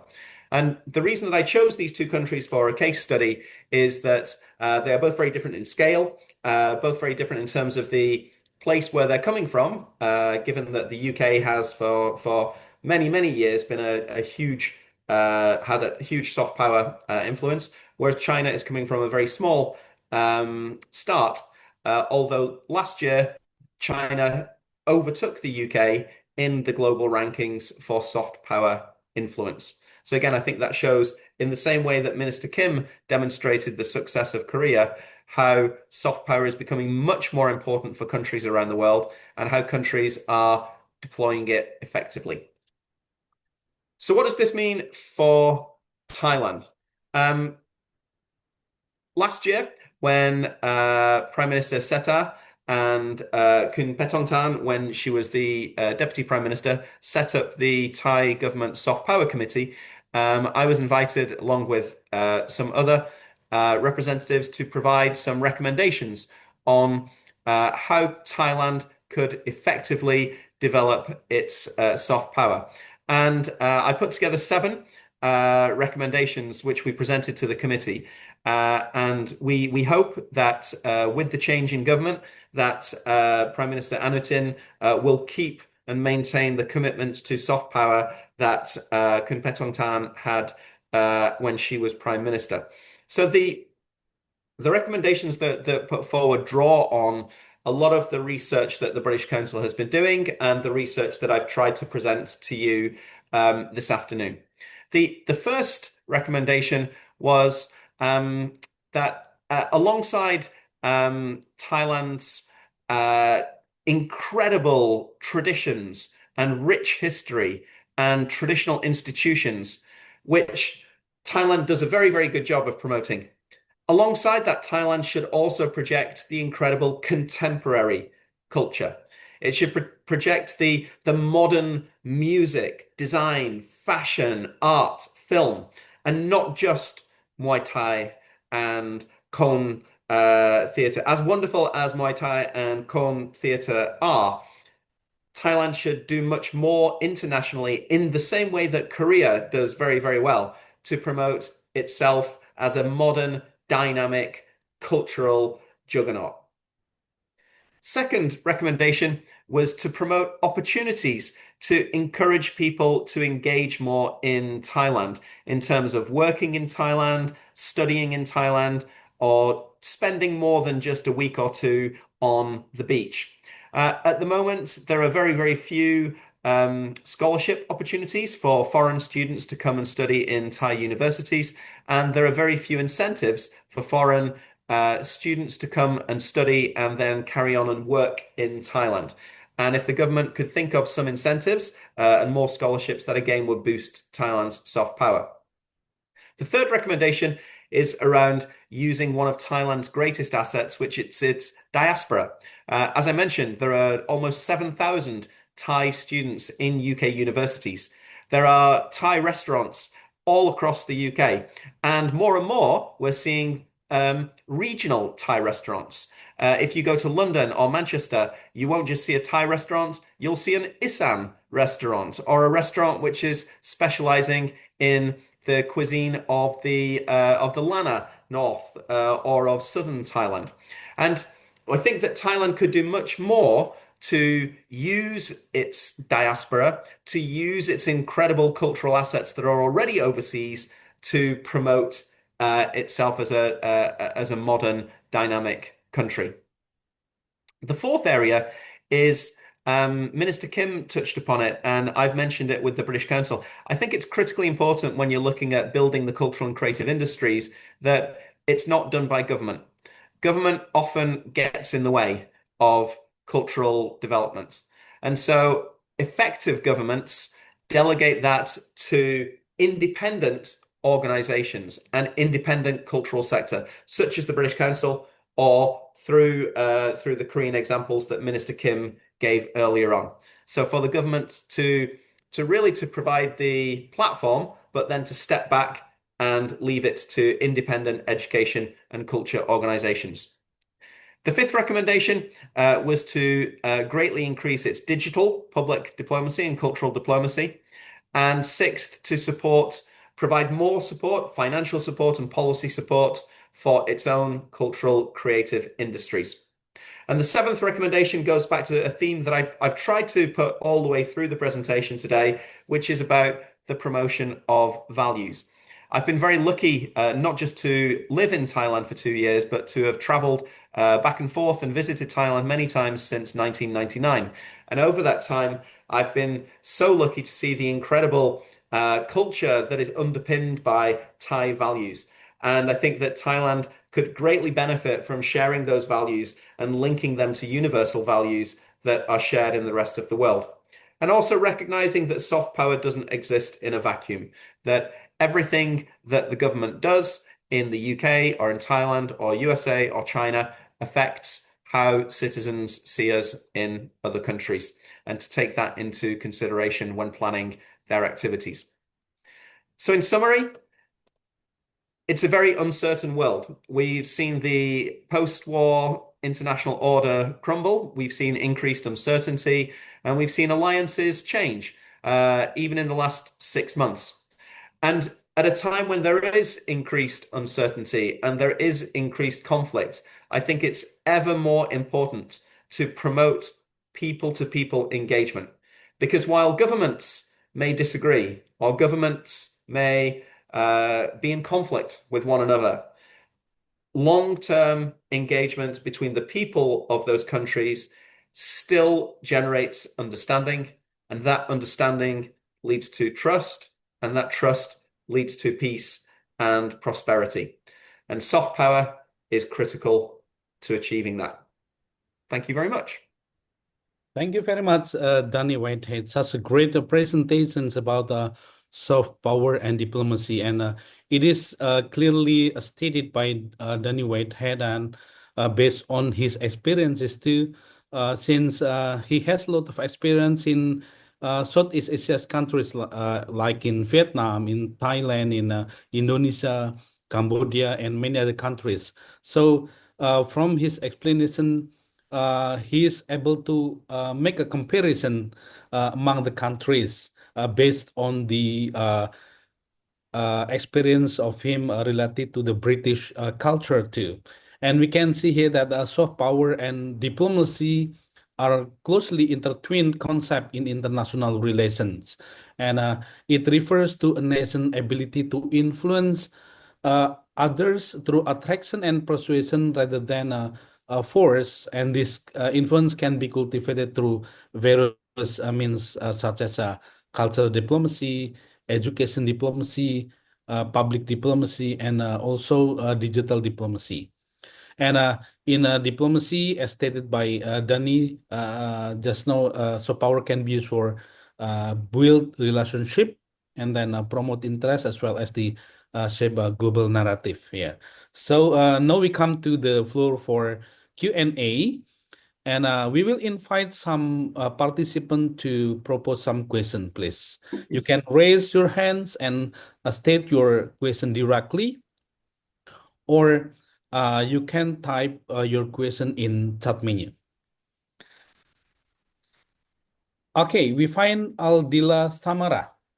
Okay, raising her hands, please. Okay, Aldila. Okay, thank you. My name is Aldila. I'm an undergraduate student from Universitas Padjadjaran, Indonesia. And as a linguistics student, I would like to ask, what do you think is the best implementation of soft power through language and linguistics, specifically in my country, Indonesia, or even in Thailand? Thank you so much. Such great question, Danny. Okay, it is based on linguistic or language, and I believe that your experience in Indonesia, in Thailand, you can make a respond a good response for this question. Thank you very much, and thank you very much, Aldila, for the question. It really is a great question. I think language is critical in soft power because I mentioned during the presentation that when you speak the same language as somebody else, it is the most powerful way to be able to communicate and to transmit understanding. When you speak the same language or when you share a language, it's the only way that you can make sure that any kind of dialogue is two-way and that it is founded on mutuality. So in terms of building trust, having a shared language is critically important for building influence and for building attraction. Now, unfortunately, sometimes that has been interpreted as from the UK and from other countries going to force the English language on other countries around the world and insisting that everybody speaks English. That's not useful for soft power because it undermines trust, and it's also not useful in terms of educational outcomes. We know that children learn best in a language that they understand, and that imposing a language from above, whether that be English or whether that be a national language, on speakers of from ethnic groups who don't speak the national language, that has a very negative impact on educational outcomes. So when we look at how to use language in our cultural relations, we have two priorities. The first priority is to support any learners or teachers around the world in teaching and assessing and learning English better. So we want anybody who wants to learn English, we want to help them. We also want to help ministries of education make sure that the provision of English language teaching is equitable. You know, if you live in Bangkok or if you live in Jakarta, you probably have access to good English teachers. You have access to English language media.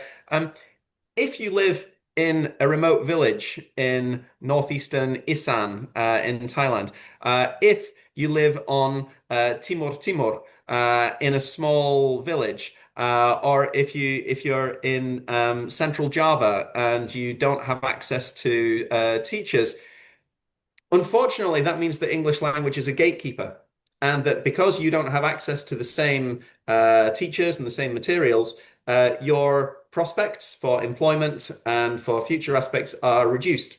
So we want to work with ministries of education to help them provide a more equitable provision of English language to everybody, to people in rural areas, to people in less economically developed areas.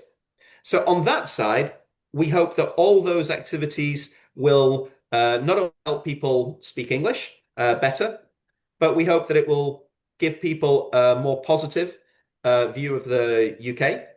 We also hope that we hope that when people use English more, they can learn more about our values and the way that we run our country.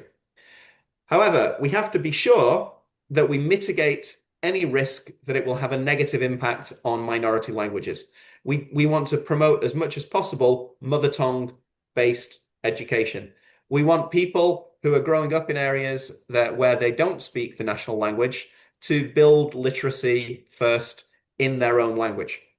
So to mitigate those negative effects, we're working with ministries of education, we're working with UNESCO, and we're working with other organizations to globally promote the principle of mother tongue based multilingual education alongside our work to support learners and teachers of English. So that's a very long way, I think, of saying language is a very powerful tool to promote engagement and trust, but we have to mitigate the risks of imposing national or international languages on minority language groups. Okay, thank you very much for the response, Danny Whitehead. And Aldila is a student of English department. So, Excellent. Yeah, okay. So she can feel that English is soft power, yeah, for not only yeah, not only for the British or English itself, but also for other countries with English as native language, right? Okay. Yeah, okay. So we go to the next question here. In meeting chat, we can see question from Rizal Kusdinan. Hello, my name is Rizal. I'm a student of Universitas Pajajaran. He is also English department. It might be an out of topic question, but out of curiosity, how big is the contribution of motorsports towards the tourism earning of UK? I have heard that there are a lot of great racetrack that are being raced in, say, Formula One, MotoGP, and many others. Is it actually on the top 5, or is it below that? And will a growing country such as Indonesia and Thailand that has an international track to have such a boost of tourism income? Appreciate the chance of asking beforehand. Okay, thank you very much, Rizal. Okay. Thanks very much, and thanks very much for the question, Rizal. I'm guessing that you're a fan of motorsports. So what can I say? I don't, off the top of my head, I don't have the exact figures for the contribution of motorsports towards tourism earnings of the UK, but I know that it is very significant.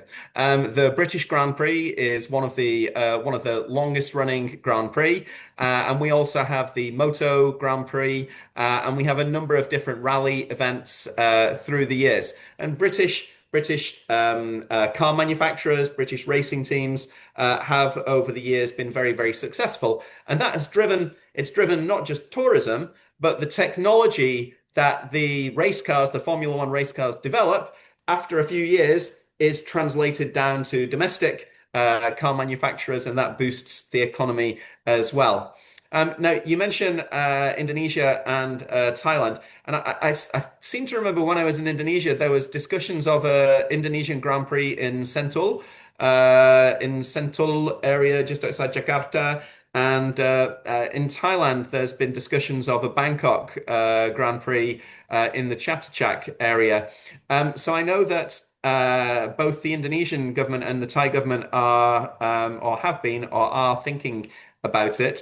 I think I can't speak specifically for motorsport, but taking a step back and looking at sports tourism in general, in the last 20 years, we've seen a huge increase in the numbers of people who are going for sports tourism. And I think that as part of a coherent soft power strategy and a coherent tourism strategy, Indonesia and Thailand would be very wise to look at maximizing the opportunities. Now, that doesn't just have to be big events like Motor Grand Prix, because those things cost billions of dollars to put on, and sure, it brings in tourism, but it's very expensive. I think that there's a great opportunity for Indonesia and Thailand to look at sports tourism for native sports. Thailand has a great example with Muay Thai, and already there is a huge amount of Muay Thai tourism. When I go back to the UK, there are lots of Muay Thai gyms all over the country, and that is delivering soft power impact, and it's delivering tourism. From the Indonesian side, I remember, I forget the name. There's a sport that play with a rattan ball. It's like volleyball with the feet, and you jump up and sepak takraw. Takraw, yeah. Takraw. And there are other Indonesian martial arts specific to the different islands. And I think that Indonesia could really promote those much more than it does at the moment, in the same way that Thailand promotes its own native sports as well. Okay, thank you very much. such a great response. As we can see, and you compared just now that in Thailand you mentioned Muay Thai, yeah, and then in Korea K-pop, and in Indonesia, maybe you have ever been to Bandung before, Dani? I've been to Bandung many times. I love Yeah. Bandung. We Great. have angklung. You still remember angklung? Angklung? What is angklung? It is traditional music made from bamboo. Oh yes, of course. Yes. Yes. And it is one of the UNESCO heritage, intangible cultural heritage in Indonesia, yeah. And it is also one of the soft power and force of diplomacy. Okay. Okay, we find one more participant here, and it can be the last question. Let me just say Yeah. that I very Sorry, fond, I yeah, very fondly, raising I fondly remember the Jawa Barat cuisine and the Jawa Barat Bandung. cuisine. Yes, right. Okay, so we are waiting for you to visit Bandung again, and I will prepare you the hospitality for you from Universitas Padjadjaran. Okay, please come again. Although you are in Bangkok now, yeah. Okay, okay. Sari, please, the time is yours for asking question. Okay, thank you, Mr. Kasno. And good afternoon, Mr. Dani. My name is Sari from Padjadjaran University. My question is about how does tourism related to soft power? And based on what UK has done, are there any recommendation for Indonesia? Could you please give any examples between UK and Indonesia, especially in tourism? Thank you, Mr. Dani. Thank you very much. Great question, Sari. Thank you.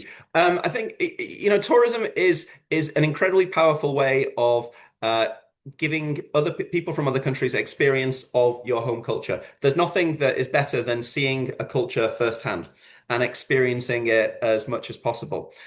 It's a very powerful way of showing your culture, your values, and it's also a great boost for the economy as well. Tourism brings in, it's one of the biggest industries in the whole world. I think one of the challenges for tourism is sustainability, and I think this is a particular, and I think there's two things I'd like to look at here. And you asked me specifically about Indonesia. I think the first challenge with sustainability is trying to encourage tourists not just to go to one or two of the famous places. So thinking about Indonesia, many tourists go to Bali. Many tourists go to Jakarta. Very few tourists go to any of the amazing islands out towards the east of Indonesia, or to the north of the archipelago. There are incredible places so close to Jakarta, like Bangka, Belitung, which are incredible. And the problem with that is that it focuses all the tourism in one unsustainable region.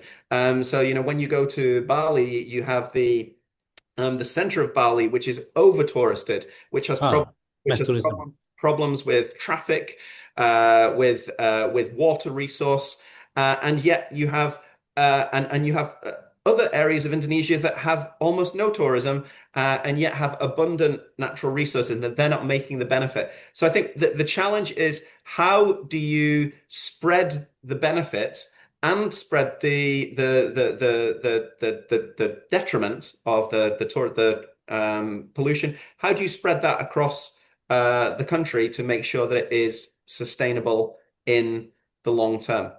And the second challenge, I think, again related to sustainability, is how do you make sure that your tourism sector is at the forefront of sustainability concerns, that it is not creating waste, that it has very advanced recycling, reuse policies, and that it is sympathetic to, and that it protects local cultures, that it doesn't commoditize the intrinsic, incredible cultural heritage that there is, and the cultural diversity across the country. How do you make sure that tourism promotes and celebrates that diversity rather than having a negative effect. Okay, such great response from Danny Whitehead, and he recommends that there are many issues related to Indonesian tourism for soft power, such as sustainability issues. Since when the tourists come to Indonesia and then the tourists find mass tourism or over tourism, so it cannot be a good implementation of soft power, yeah, as Danny said. So it can be homework for the government of Indonesia or many other countries, but we can also learn from Thailand, which is better in tourism. And fortunately, this event also under the coordination between the two studies of tourism program of Pajajaran Universitas Pajajaran Bandung and Naresuan University. Thank you very much, Danny Whitehead, for your contribution to this great event, International Symposium on Culture and Civilization, in which the theme is Truly Soft Power, and it is organized and hosted by Mekong-Salween Civilization Studies Journal from Naresuan University. Thank you very much once again, and please revisit Indonesia. So we come back to Dr. Jarwan. Thank you very much. Thank you, Danny. And thank you for participants. Terima kasih banyak. Sawadikap. Sawadikap. ขอบคุณค่ะคุณแดน It was very insightful for us to learn from UK. And I want to thank to Krasno as well. And one thing I want to let you know that your soft power is Indonesian hospitality to me. As one of colleagues who've been to Indonesia many times, and I always come back with memory with people. Thank you so much. And yeah, and from British Council, we found that soft power could be how we connect people to people through the education, languages, and arts. And for the final session, I think we have we have one of our so-called scientists, and he's from Faculty of Medical Science, Naresuan University, and he has worked in science fields and also the fields that would give you insight about longevity economy. And I think he will expand on perspectives and some knowledge to answer if we could connect people with the health and wellness, and is wellness or well-being can also be soft power. Yes, thank you. Please welcome Associate Professor Sukit Yasothon Sikut.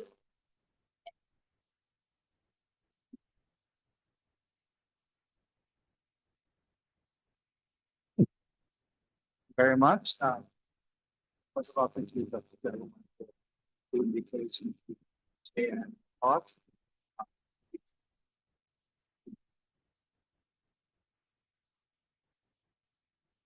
Slides.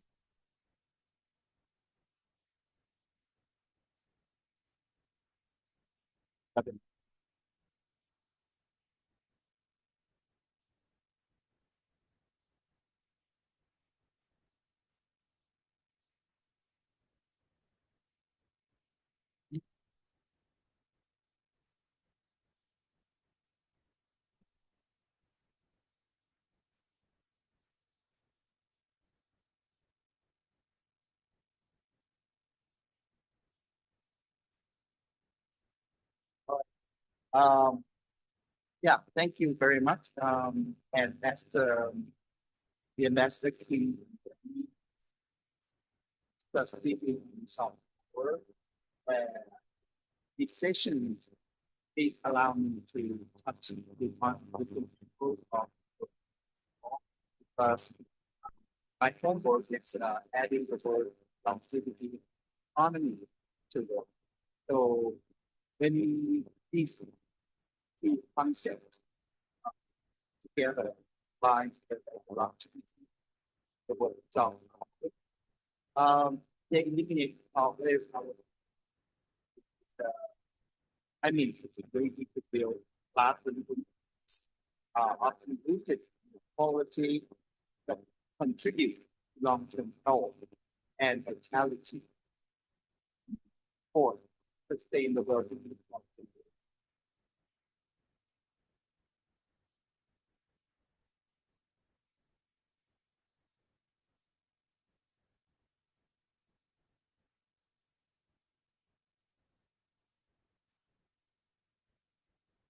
So can you hear Dr. speaking?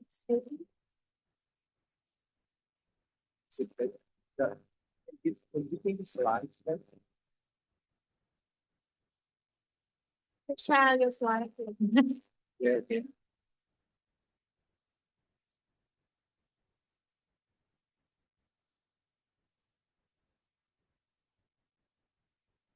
Okay.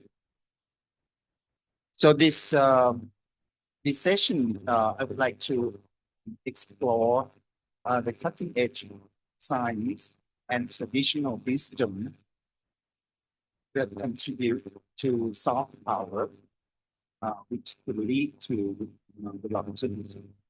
And as mentioned, that when we talk about longevity economy, of course, we need to talk about the number, the amount of markets, the size of the markets. And you can see that up to the year of 2025 or so, the estimate the market in health, it's about $70 trillion US dollars, which is a very large amount. And this is, of course, the demographic of the people live longer due to the better technology, better situation, better environment. So a lot of people think that it could be avoided, but I would like to try to persuasively to think differently. That this is an opportunity that you can create. You can have business influence on the world. But before we go through that, I would like to give you a foundation, a little bit of science, the biological foundation of aging. Talk about living longer. So why there's a lot of technology these days that try to convince people to use products or using technology to keep their life, to keep them alive. So actually, the biological foundation of aging that comes down to three or four categories. That the first thing is the DNA, the building block of human beings or living organisms. There's a DNA damage because dead cells and then further human being will die, right? So the DNA damage could happen over time from environmental factors or the leading cellular dysfunction. And also the aging could caused by senescent cells, which normally our cells divide every minute. Okay. But the senescent cell would not divide anymore. They are there. They no longer divide. They no longer refresh. We have to get rid of it. And these cells also secreting inflammatory molecules that would damage surrounding tissues.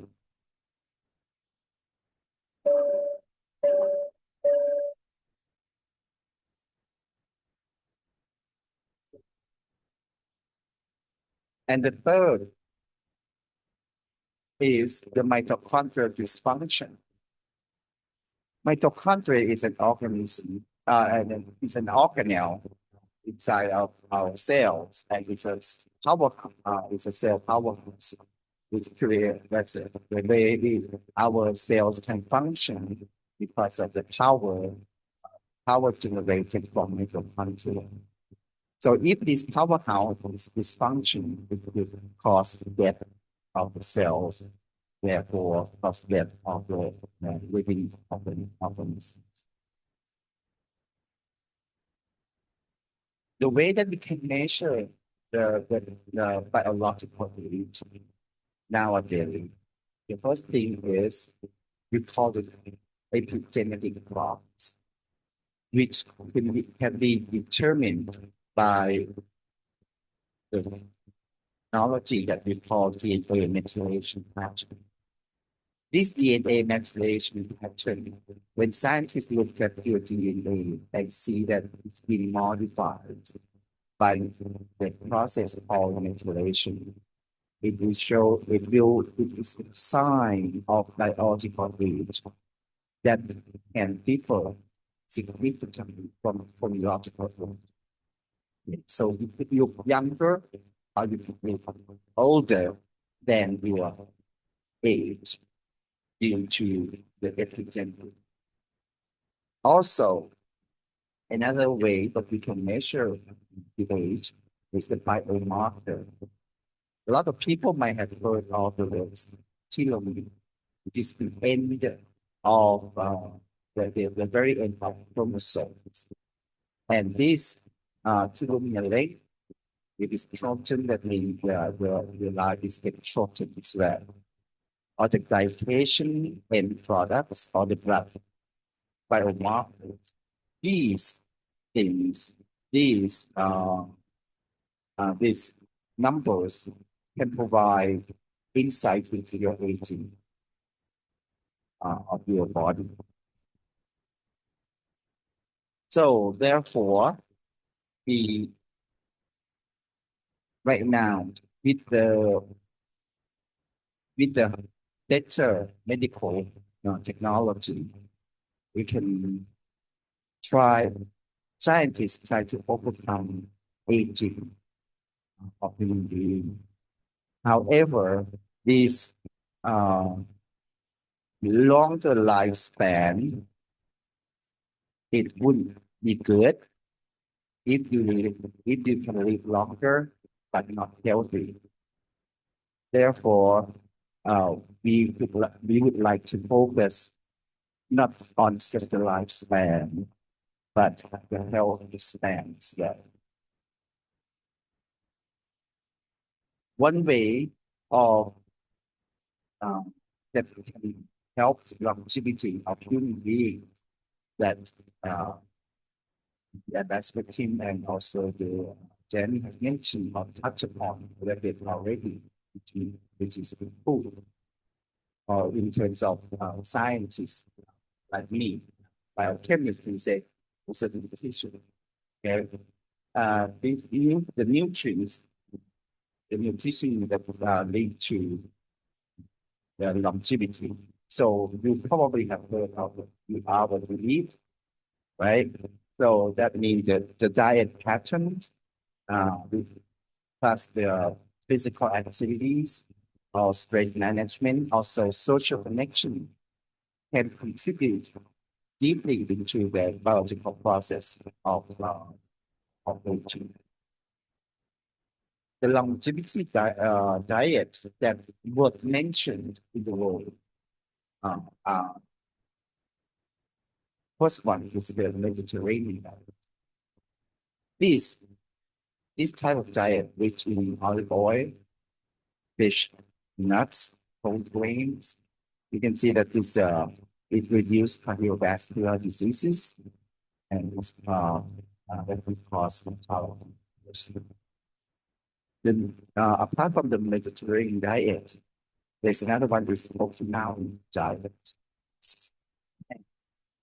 It's low calorie, but nutrient dense meat. featuring like soy, vegetable. Yeah, and we can not fully eat fully, but it's only those something that actually you should not eat up to your full stomach. You can eat up to just half the three-quarter. So, and another longevity diet actually that what mentioned is the Nordic diet. It's emphasized on the fatty acid, the berries, root vegetables, whole grains, and they really focus on the antioxidants, which really nowadays become a big market of the diet. And when we talk about longevity, we have to mention the blue zone. Because the blue zone is a model that not just the food or the way of living, but they also include environment, safety, and societal effects of in that area. The blue zone, the five blue zone in the one in Greece, one in Italy, and one in Costa Rica, and one in the States. And also, I have heard that Thailand, so we try to find the blue zone of Thailand, which the blue zone is the area that people live longer over the year.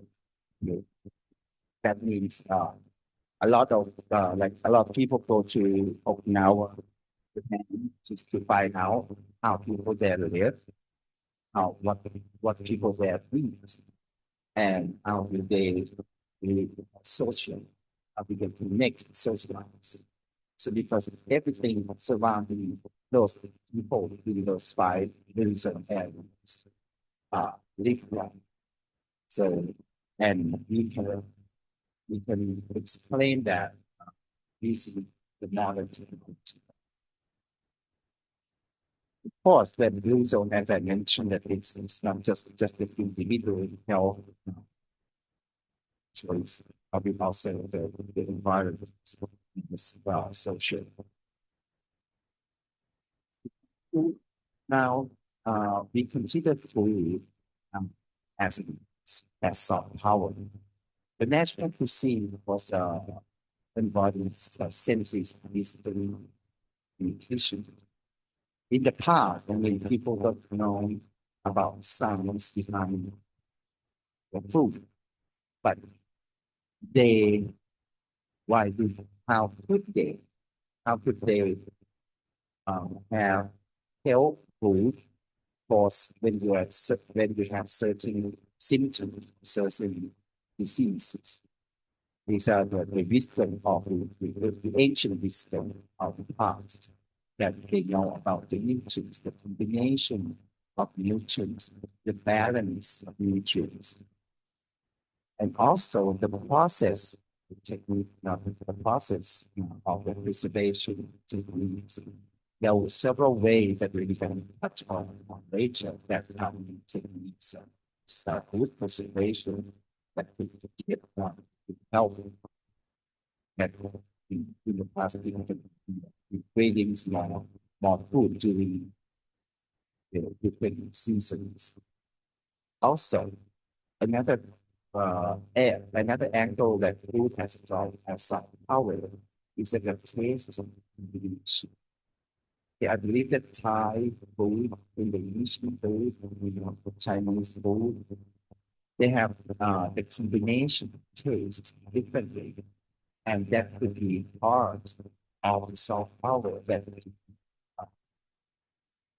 we can recognize the difference and promote the differences in the taste. And as a scientist, okay, so I would like to go a bit into the deeper context on the traditional student by school. So these are three areas that we probably heard of and stand. They have been mentioned in the book in terms of food. The first one is the fermentation process. In the fermentation process, of course, like creativity, the Thai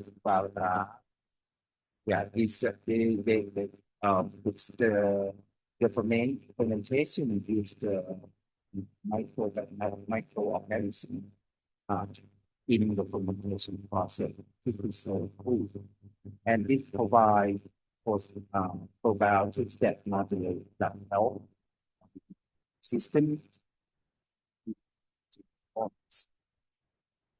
Also, medicinal herbs, Thai herbs, Japanese herbs, Indonesian or Asian herbs. There are a lot of herbs in the Southeast Asia that have been studied by the scientists, not Chinese herbal medicines. It's been studied for centuries. Like the Thai, the turmeric, the garlic, the ginger, these are all the herbal that have based on that. And also, of course, the balance and combination of material, as I mentioned earlier, the concept of the sweet, sour, salt, spicy, bitter, sour, all that can help the very, I would say, just right. So these are the biochemistry of this, which you see. Thailand's gastro diplomacy forced the people to be now food. It's a term of we have to be the term Thailand.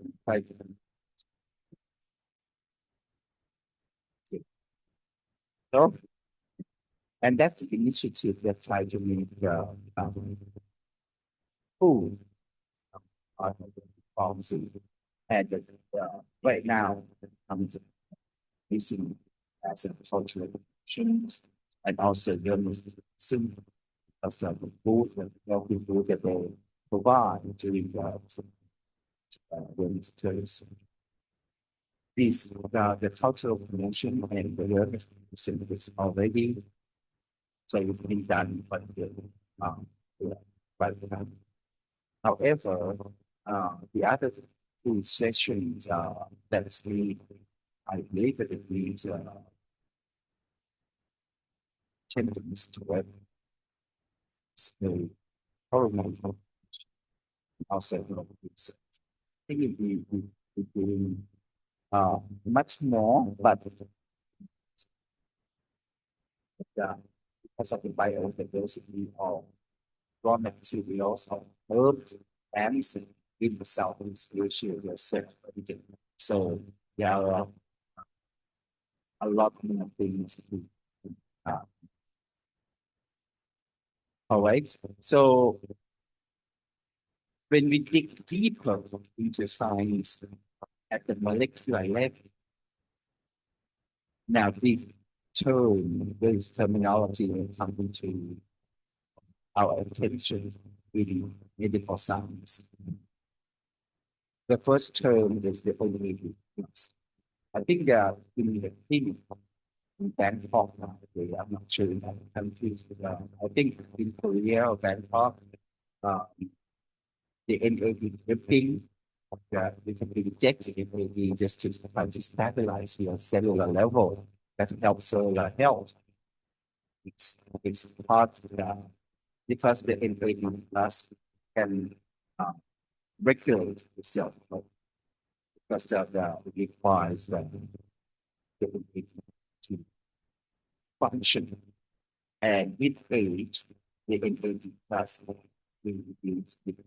You have numbers that the amount of NAD in our system can be lower and lower. So we can add three. Or we talked about, we go to the clinic, they might talk about this AMPK is an energy that is to promote cell.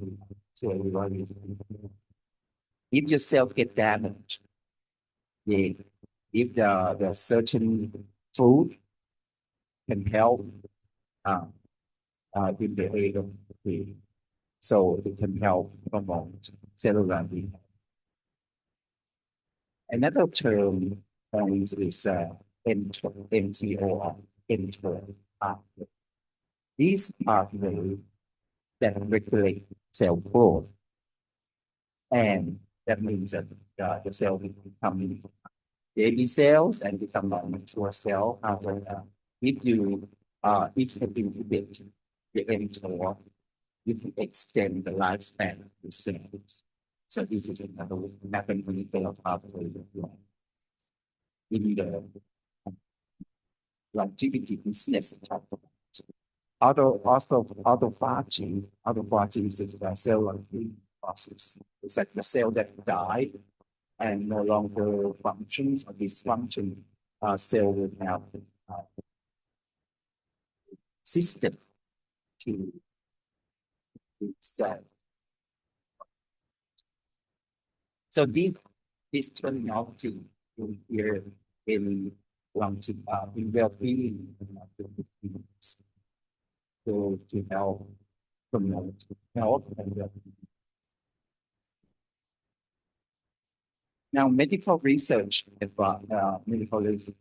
advances in genetic.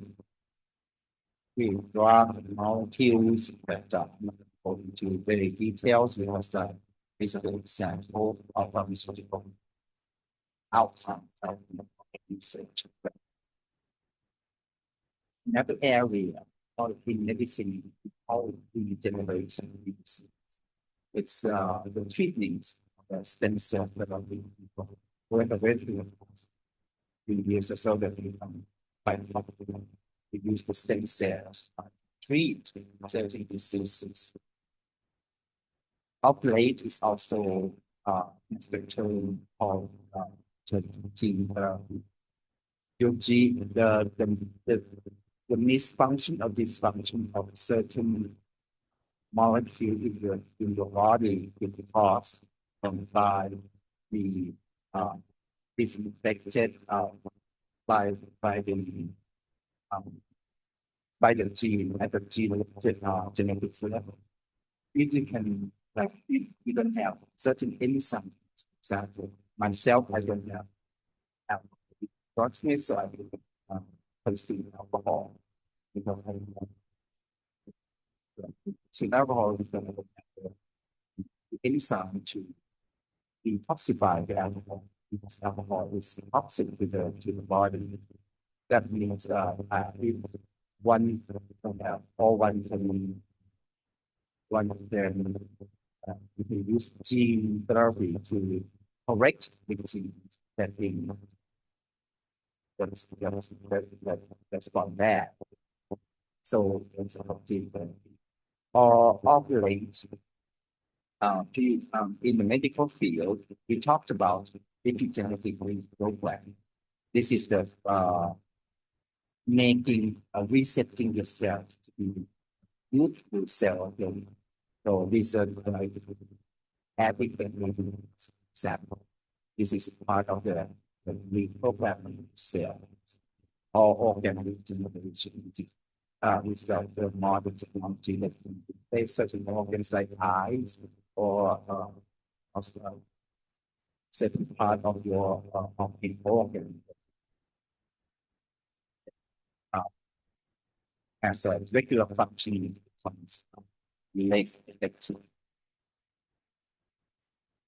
If you look at the fundamental terms of digital economy, of course, then you can see that in the health science, very right now, then quite check, see the health, you see that it's better, it's getting better or getting worse. That's the market. Market see that market growth is about being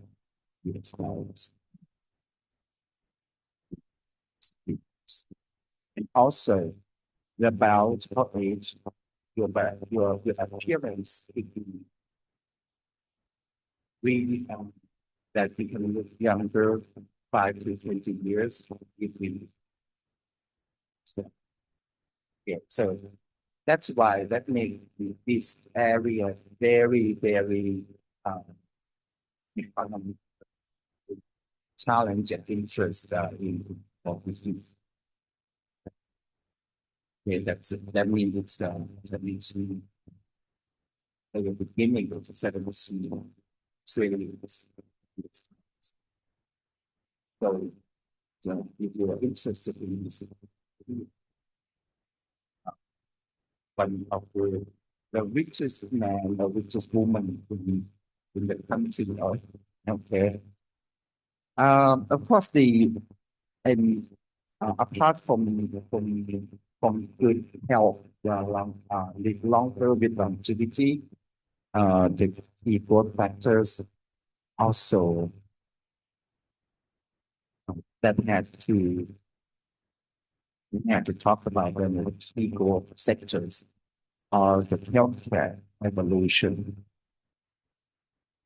the preventive wellness, remote monitoring, or AI-powered diagnosis.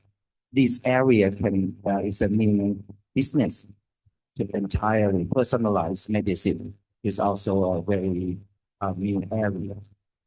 The medication you can take is from one person to different because like you can take Tylenol. Some people can take Tylenol and then the headache is gone, but some people it's worse. The Tylenol doesn't have. It's the name of the Tylenol doesn't have effect anything on them, so they have to take different drugs, different molecule to make sure that it works for them. So this type of healthcare evolution is also an opportunity open for the business. Financial also, housing technology. Right now, we talked about smart living, smart home. Everything's like about smart wears. Like you have smart watch, smartphone, and everything's smart. Also smart city. So this is also opportunity for business. Also, the workforce will be different as well.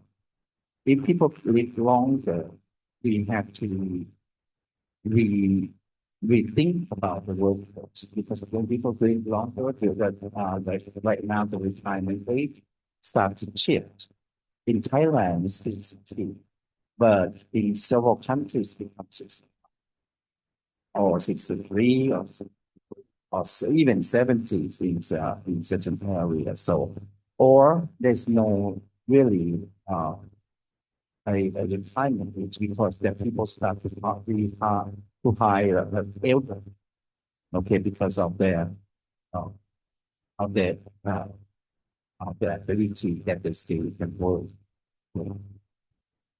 I think that's beyond we call it the business beyond silver markets. Okay. Asia Pacific is we are facing the very rapid aging demographic these days. So in Asia, Japan seems to be an innovators and leader in this field of Japan. It's a country that hit the age society earlier than other countries because they live longer because now they have advanced robotics. They have where they use even if we retire at 65, we still can hire to work in different jobs. Singapore also has strategic planning on the saving, which is the financial, the financial, the CPF, the Central Provident Funds for the senior, the living, the multi-general housing, which is encourage the living of young elders, smart nations.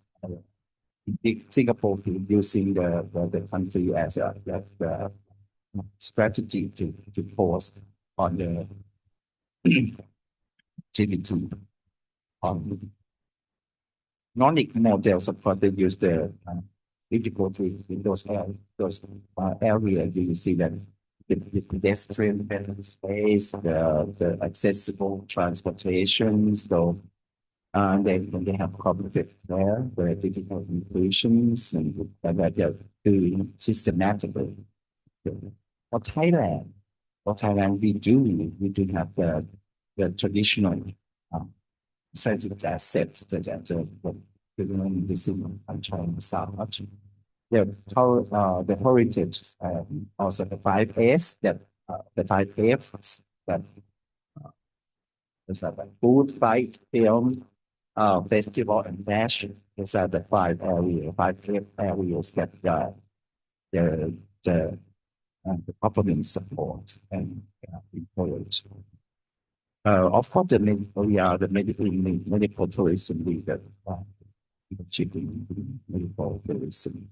And the emerging innovation is the retirement community. It's becoming more in this area. A lot of people from Europe and Japan, after the retirement, to a small community.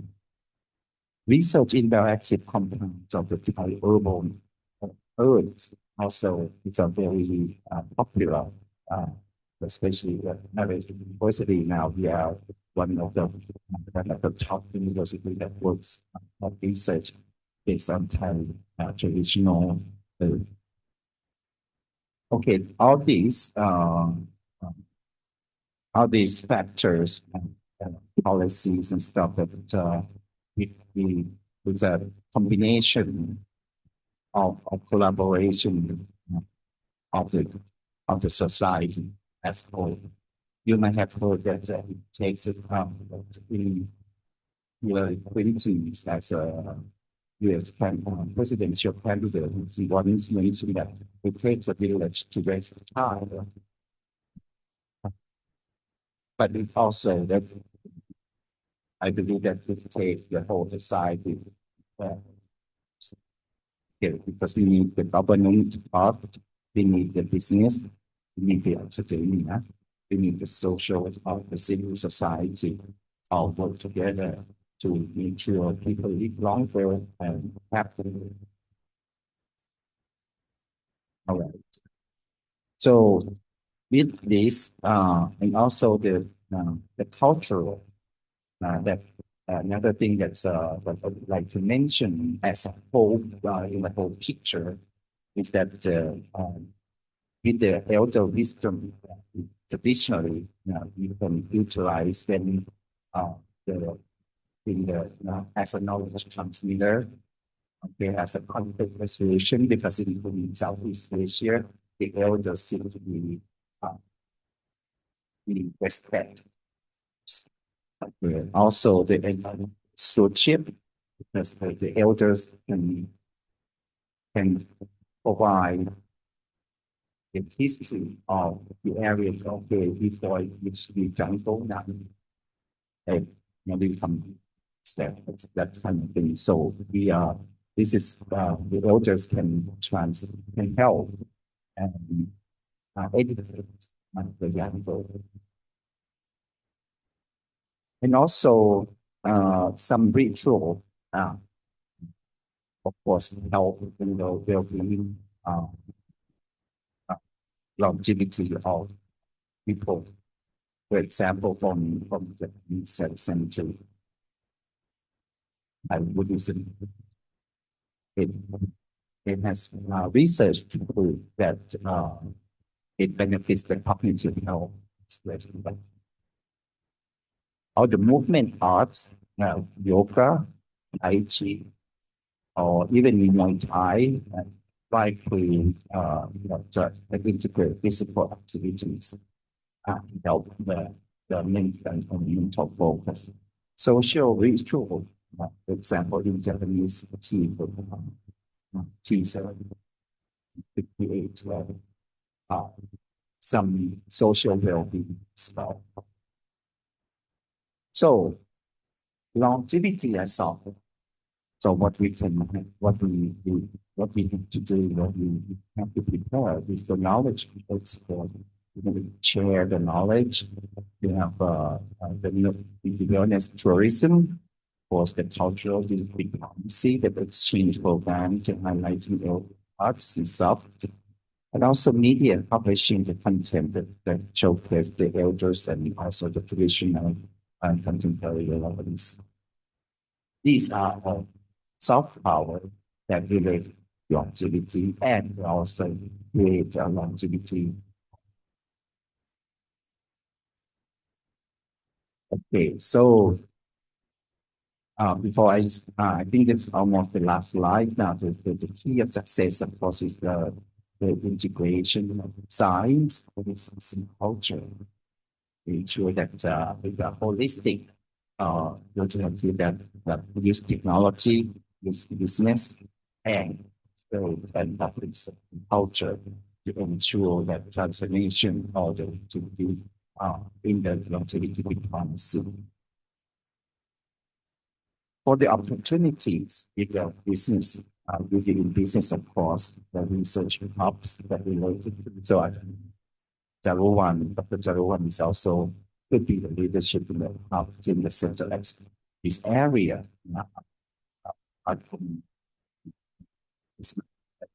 Working on right now, so she can establish the Center of Excellence in activities of collaboration, science, technology, okay, or of course the cultural exchange, the market create that could cause the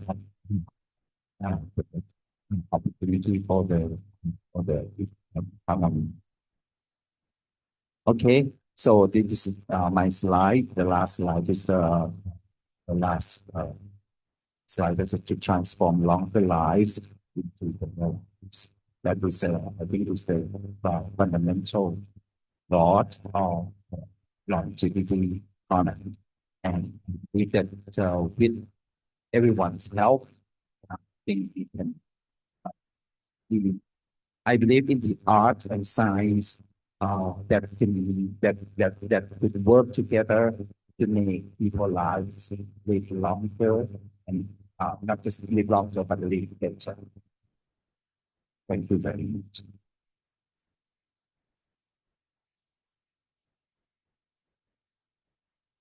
So much for a new perspective to soft power. Another new perspective of soft power. And I think for the last slide that Dr. Sikit has shown, I think is the answer. Yeah, of what my question that I asked you is well-being or health. Could it be kind of soft power? And I think with the longevity economy, it's like the value of how you make people live longer and live better. This is the core value of soft power in terms of longevity economy. That's I guess. And I think maybe there are someone want to discuss, or if you have question, you can raise your hand. Yeah, in the Zoom. So yeah, we can discuss with him. Actually we rarely have like scientists talk talking on the stage of like culture and civilization and arts. And yes, and now we have scientists. Maybe when we talk only about science, we can't see any picture about like soft power. But once you engage science to art, yeah, so we can see that this is how people could use the knowledge in science to develop soft power. Yeah. And is there any question? I think Dr. Kasno may have something to discuss. Yes.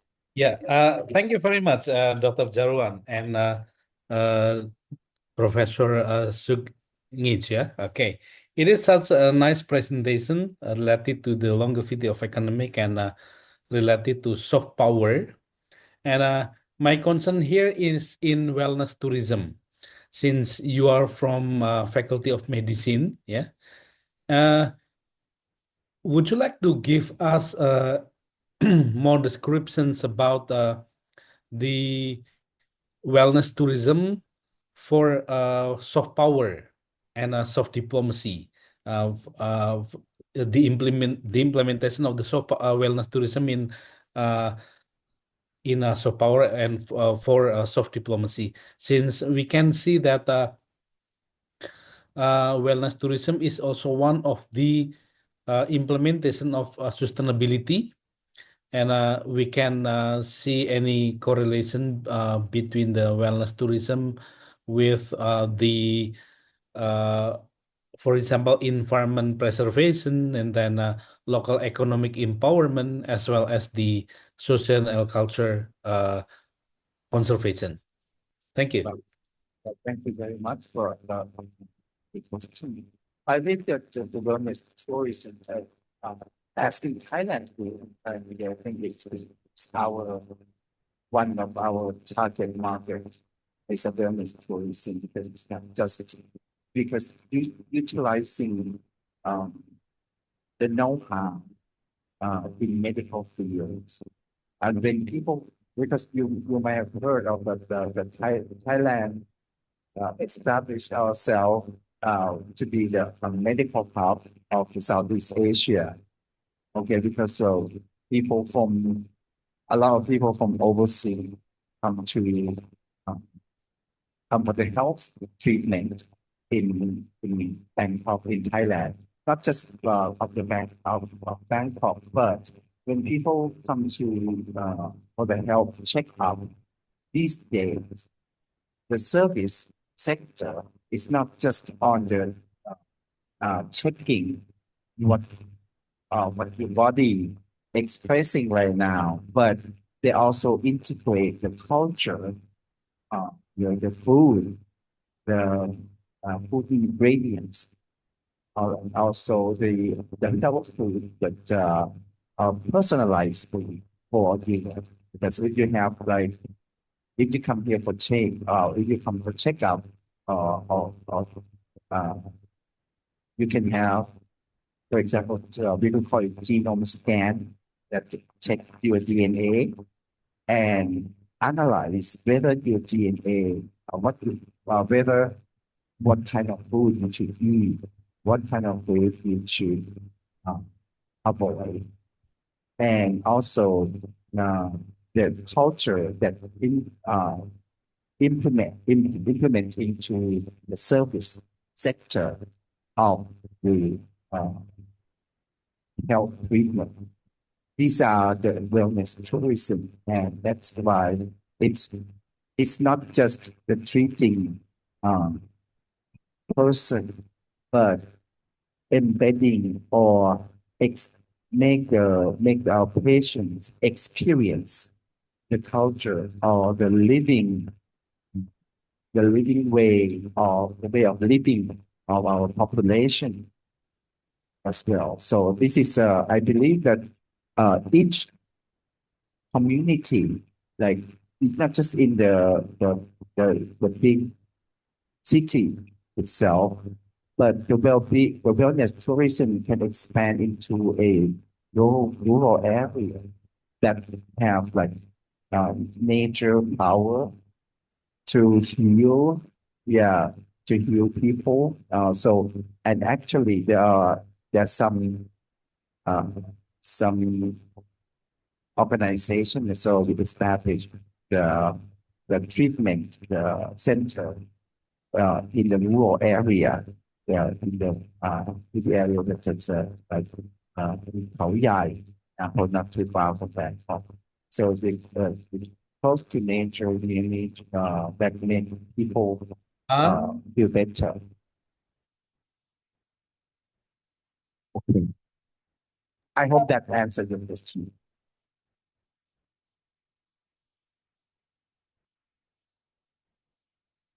Okay, thank you very much for the response and the explanation. It is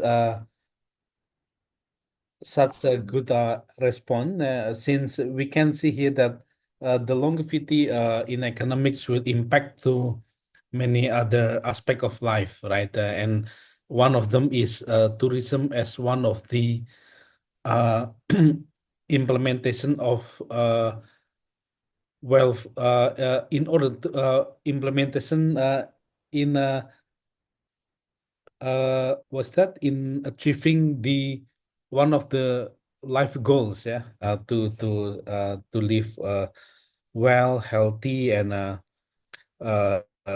other positive things in the life here. Okay, thank you very much for the answer.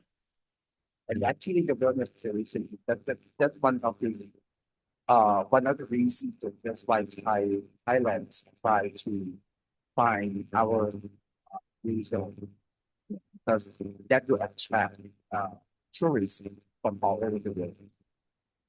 If you look at the history of traveling of the 5 regions right now, it's a tourist attraction for that. They generate a lot of And some research of longevity also has led to a better understanding of the factors that contribute to long and healthy life, including wellness tourism. Yeah. Okay, that's a nice one. Okay, thank you. Thank you. For that class now, I think Thailand and Indonesia may I think maybe we share the same aspect of developing wellness tourism. And as myself now we are trying to thrive and to elaborate a city or a destination to become a user. And the first thing we do is we find a way of good life and also healthy eating and also nature bathing. And actually this kind of activities are quite interested and attractive to investors who want to invest in wellness destination and also kind of wellness center, as well as the name of Blue Zone. I think is quite attractive already for myself. I think I am as a target market for longevity economy right now. And when I look up at the map and I see there are 15 cities considered blue zone on the planet. And then I look at Okinawa. I have no other reason. I just say, Okinawa is a blue zone. So why not? Why not going there? And because we can expect, good food, good weather, and good lifestyle. I think that's the thing, how longevity economy, doing with wellness tourism as core value of kind of soft power. Yes. Dr. Jarwan, sorry. In Bandung, yeah, we also have a good example of cultural tourism that has impacts on wellness tourism and economic. It is Saung Angklung Ujo, yeah. As I mentioned to you before that Saung Angklung Ujo is art and culture-based tourism destination. Related to wellness tourism, many people who are in bad condition, for example, not only physiologically but also psychologically, when they are brought to Saung Angklung Ujo and then they have performance and then they dance together with the children and then they play the angklung. So their sadness and their bad psychological and physiological condition is getting better. The hormone of endorphin, or I forget the name of the hormone of happiness. Yeah, the Endorphin. the hormone of happiness is getting increased, and they are happier, and the happier feelings can reduce the sick, yeah, and then they are getting healthier. And one of the purpose of playing angklung in the past time, yeah, this is not only story, but this is an experience. There is one of the performance in Saung Angklung Ujo. It is called helaran. Helaran is an activity of party for amusing the circumcised boy. Helaran is party to amuse the circumcised boy, in which in the past time when there was no anesthetic, yeah, there was no anesthesia. The child got circumcised. We can feel that it is so painful. Yeah, it is so painful. It is so painful because no anesthesia. And after the circumcision, there was a helaran party, and one of the purpose the helaran party is to amuse the circumcised boy. When the circumcised boy is amused, so he feels better, and then he could forget the pain, and it is also effective to the health, and by increase of the happiness, so it can like the what's that, the pain here. Right. Exactly. So I believe that's the holistic thinking, holistic, and there's a lot of times it's the ritual of the ritual happen, but we didn't really understand why they did that. But yeah, we understand knowing the science behind it. From a lot of time we can explain why you do it, why people are doing it, and I believe that as I read in an article not too long ago that with the tourism with market target nowadays, with investor, the market nowadays is no longer a mass market. It's like a very niche market, personalized market. It's very it's the market for smaller group, but they are different because each group, small group, have a different interests and different needs. So I believe that the wellness tourism, and we come up with that we have a pocket of tourism that related to wellness tourism. I still believe because some people like city lifestyle. They can do wellness tourism in the city, but some people like nature, like serenity, so they want to do it in certain areas, in some other areas. So some people like maybe like to pray, so they're related to the ritual or temple or other